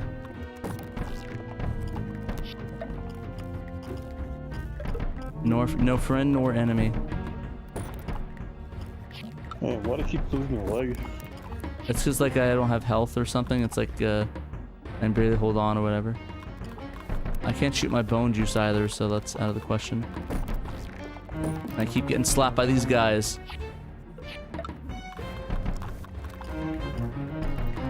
Oh my god.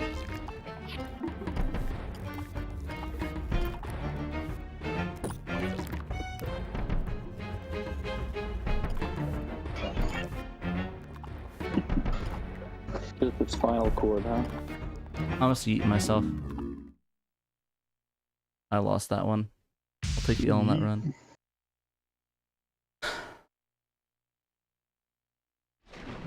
Man. I hate that level so much. These levels don't get progressively easier, they get progressively more annoying. Like, please God, let me live.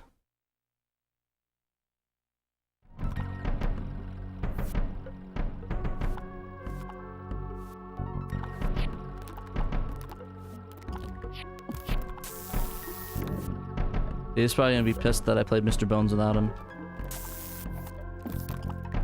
Oh, it's definitely his loss.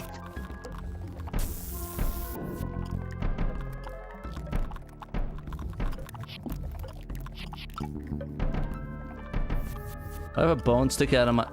whatever. That you do. Shit. Oh, of course.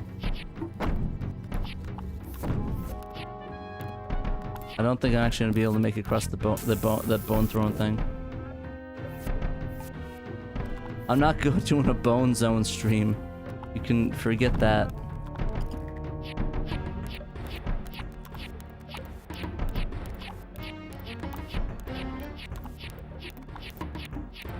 Alright, can I MLG through this? I can. Oh shit.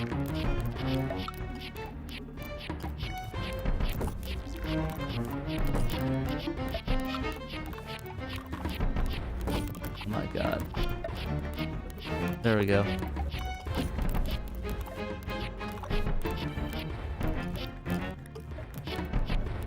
Yeah, that's kind of dumb. Yeah, you get soft. If you can't get bone portrait, you get soft locked.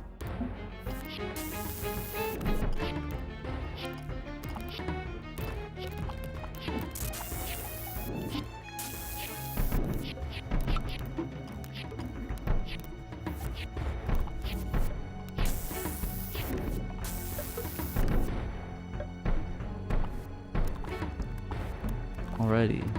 Oh my god, no!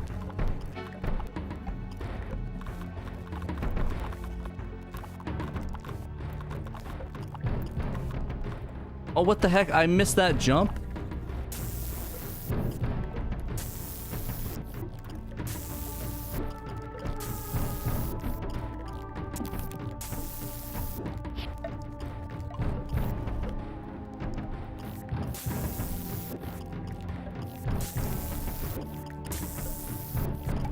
And I think they're all dead. Okay, there we go. I know we got full legs, boys. Let's see if we can get across it now. You can do it. Can. Grab all the blue orbs? What are you talking about, blue orbs?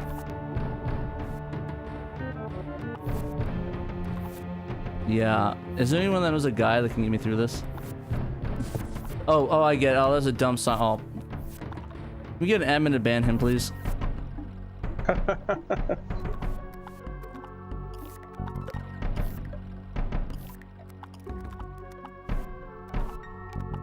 Ah, yeesh. Yeah, I literally have no clue where I need to go. If anybody's got an idea, like could look up a video guide or something, that'd be kind of fantastic. All I got left is going to the bone throne zone.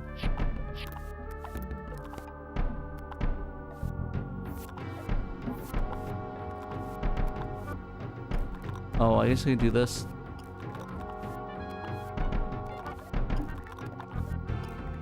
Can I climb up this? I guess not. I like Bug at least. I can respect Bug.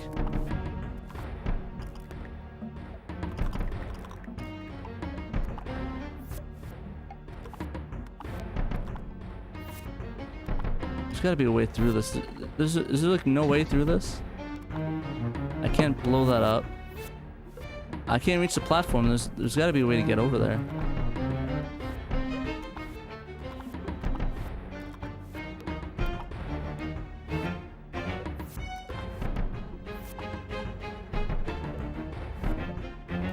This level is called the Valley, right? Yeah. Yeah. I'm trying to look on Game Facts. But yeah. It's like, yeah, like, there's no indication where to go. Like, the only thing I can do is do that. I'm gonna try to look up some. Apparently, you have to get an item. It says, wait, hold on. What item? Climb on top of the large shining ball carving, jump and then press and hold jump with the D-pad to get to the key tombstone. Is there like a double jump in this game? No, like I can't get to this ball thing. That's the thing that's stuck. I can't double jump. Well, hold on. Apparently it's telling you there's something. Hold on, let me read it again. It says, jump and then press and hold jump with the D-pad up. So it's like jump, and then when you're in the air... Oh, there you go. You can climb. Okay. Hold up. Maybe you can do that to get on top of the ball pit. The ball pit or this ball thing? I'm just saying ball pit like an idiot. That I think it says that, but there's no... I mean, at least now I know how to climb up things so I can get up to certain areas. Like this. There we go, I'm on top of this now.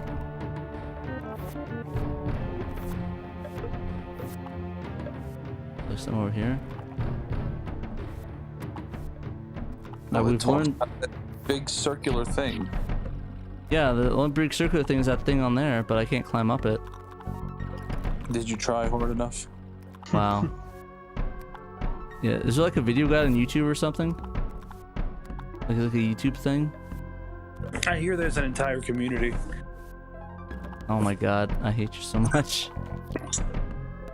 No, but seriously, okay, before you run away from here, let me just make sure that this description I'm reading is being comprehended by all parties here, because I don't know if I get it either.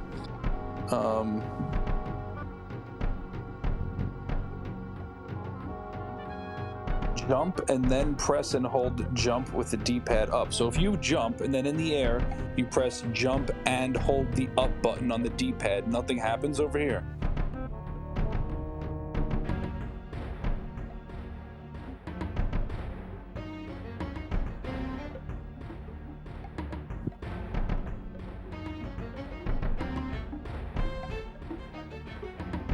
You got through the bump.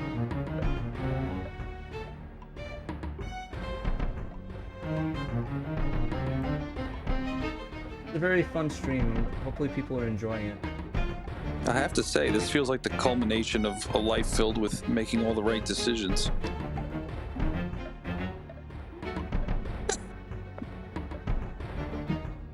It looks like he gets on a platform and gets a key. Oh, cool. Yeah, explode. That's what I wanted. I don't know where it is. Yeah, it looks like... I guess that's in the bone throwing area. The beginning part. Oh, okay, I see where it is. I have to go all the way back. Okay, that's gonna suck ass. Alright. Well, I'm gonna eat it. Oh no, it's right here. Oh no, that's not it.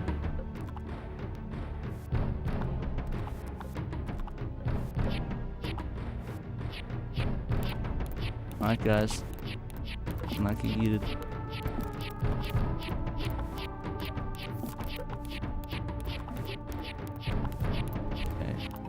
Okay, there we go, there's that. Okay, I'm gonna do that real quick. Oh, is that the... Oh, I see, so... Okay, up here... No key though on that one. Probably another mausoleum over there. There should be a key... Yeah, right here. You're almost at the beginning now. Oh my god. Dumb skeletons.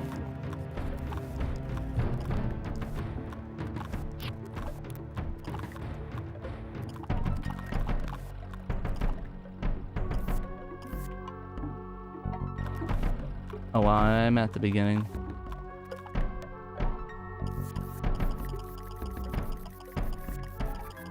My favorite.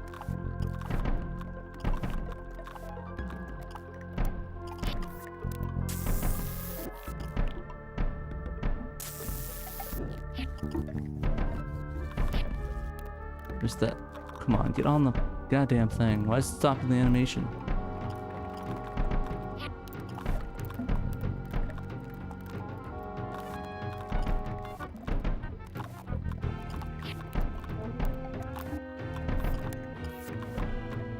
Okay. Let's see here. Here's the one other mausoleum. There's no key up here though. Tree though. Get that. You go through it, crumbles. Did you have to do anything with that little key headstone there, or did you already do that? I did that already. I basically just killed it. I killed I stomped on it. And destroyed the I think that's another key, but I don't know what tombstone. It's the damn thing it's on.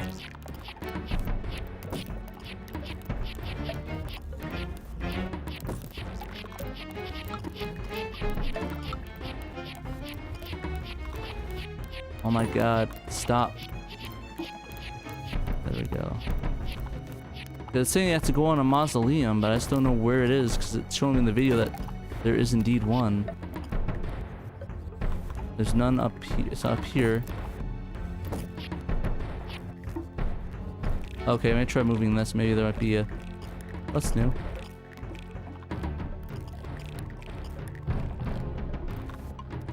Okay, can I go down? I have to push this more. Oh, of course.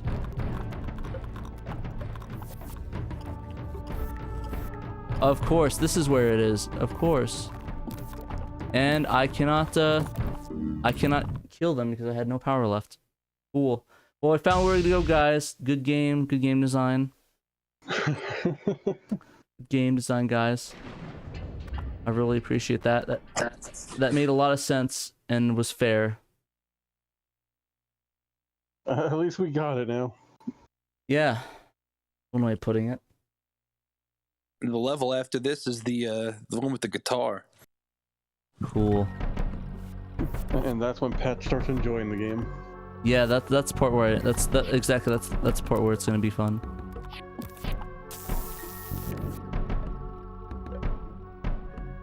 Oh, cool. Yeah, that's fine. I don't want to get through there anyways. God, oh, thank God.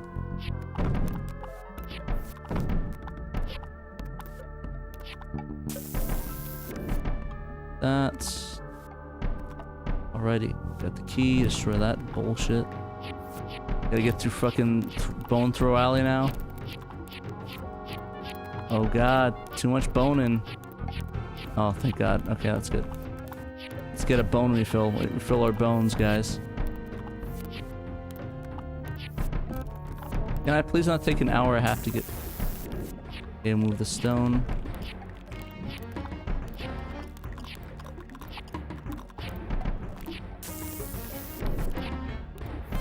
Yeah, nice. Can I please aim up and hit the guy that's hitting my foot? Thank you. There we go, finally, we got the key. A pile of bones, a lot of blood came out. I was just thinking that, but I think it may have been like fire. It's like a fiery explosion. Oh, okay, yeah. It's like a bloody fire. Like a bloody roar almost. Okay, there we go. Finally, we're making progress, boys.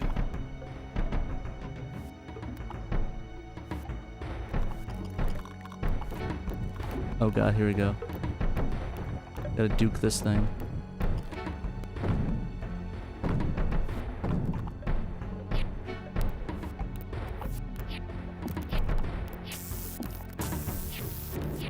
Nice.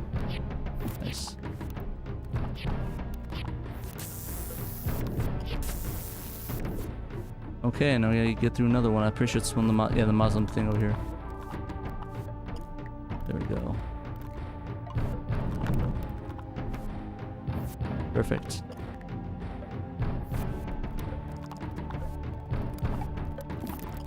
You get the bone zone going on. Oh God. Why in doubt is it throw fucking thousands of bones at me? Why do you even have to ask that at this stage, Patrick? Think about it. That's all it is, just throwing bones at me. It's not fun. It's like, okay, next enemy, guess what? He's gonna throw bones at you. He's gonna throw bones at you, guys.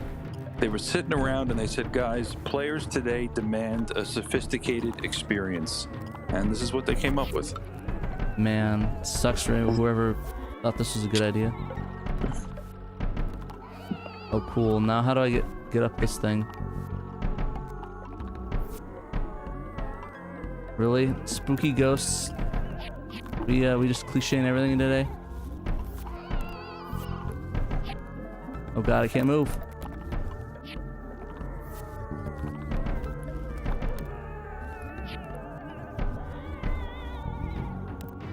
Okay, I guess grabbing the branch was not... Okay, can I not grab that branch? Okay, there we go.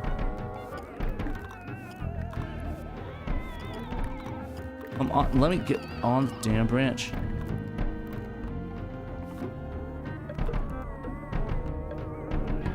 It's like a really bad shmup. Oh, thank Christ. Alright. Sucks. Why are you subjecting yourself to this anyway? Because that's what the fans wanted. Fan. He got a nice healthy tip. You better face facts, Oh, did he? I didn't even see that. I think this took like 10 years off my lifespan. Yeah, maybe I should just Mr. Bones looks like he feels about the same. Yeah. What's that? Let's enjoy the guitar from Ronnie Montrose. Hotel I could hole up in. Some gingerbread house bed and breakfast skeleton hotel. I don't know this place, but I know that sound. But how do I know?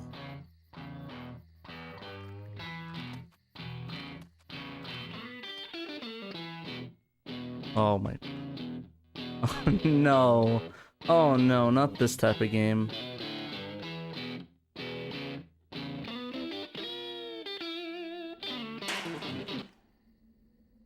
Is someone out there? Who are you? What do you want? No, I know someone's out there. Either come inside or be on your way.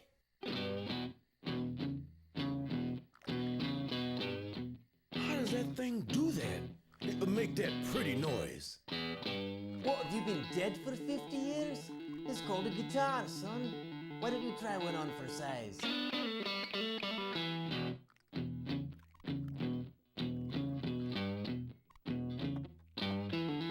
Wow.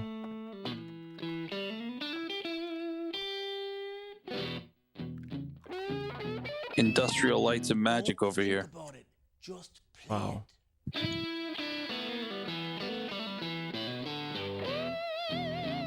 Yeah. Okay. Wow, this is just...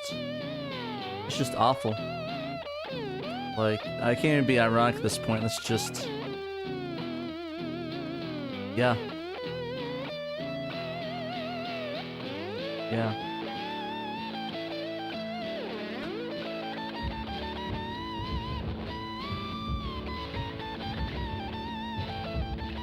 Is this reward or did I like...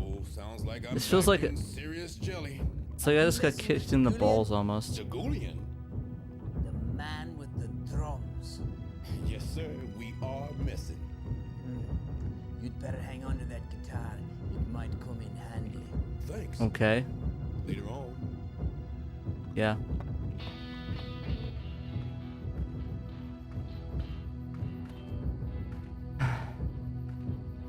Yeah. This game. Why?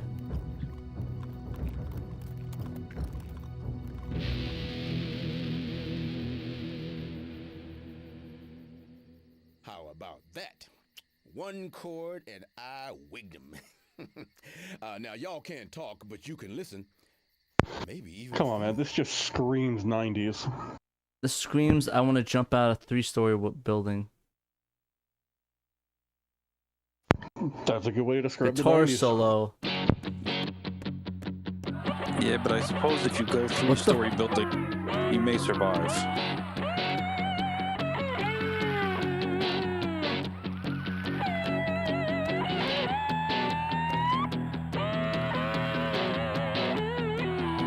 Fuck Guitar Hero, this is the real shit. Why does it hit me for hitting the buttons? It's like a timing thing?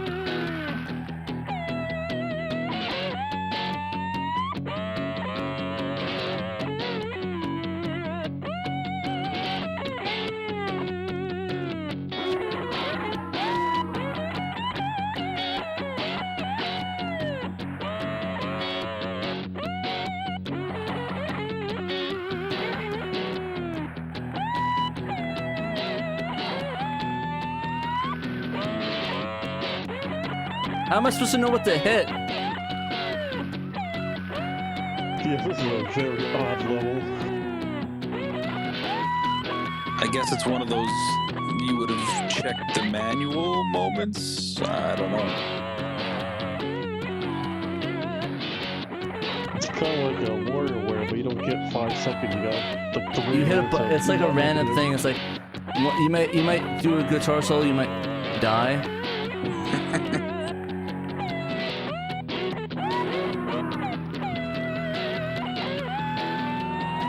I mean, your bone life does go up and down, if that helps looking out. It's like a timing thing. I'm sure you gotta play things that they like and get the word bones.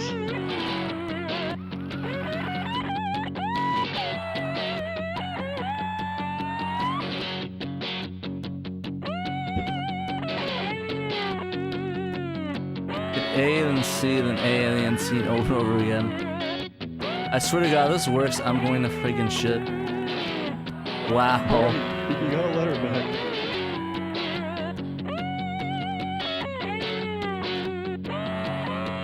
I think the eyes of the skeletons in the, dare I say, audience, the blue indicates that they're liking it, and it's starting to like, Oh, transform them.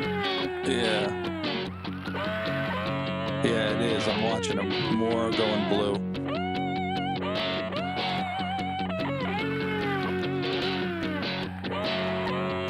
Stop working.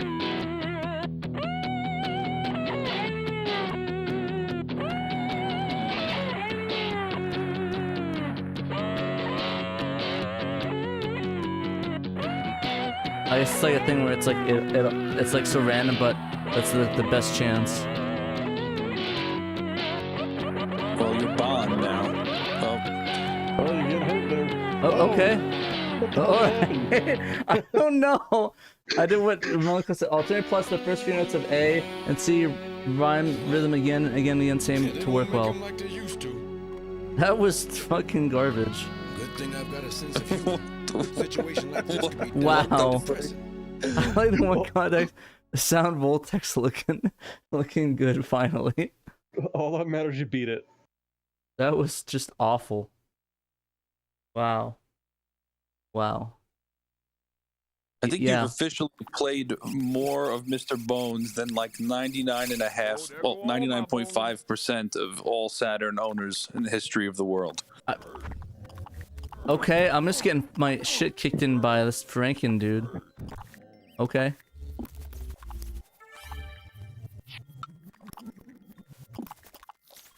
Is that like a Man.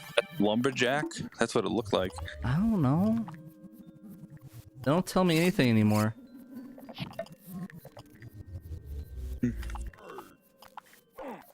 What the hell? It's like, oh, get away from me, ghoul man.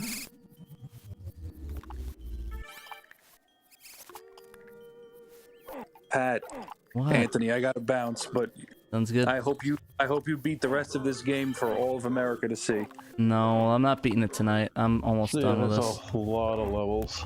I literally only played like 5 levels and there's like 20 of them, so that's not. Pat, you're a young man. You have time. It's okay. I would All right, rather find better ways to spend my time. I'm surprised you're even doing it now.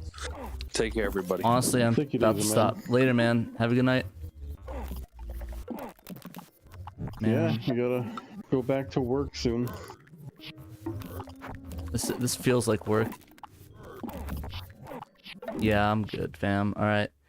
Yeah, I think I'm good on that. I'm a head out. That's enough. That's enough boning for one stream. But I want to thank Blue Moon 95 again for the $399 to buy Saturn. Thanks everyone for watching. Hey. Yeah. What? Okay, I guess, yeah. I guess, but that's it, I guess, guys. With that, have a great day, and remember, you must play SEGA Saturn, and not Mr. Bones, because I'd rather jump off the building and play this again.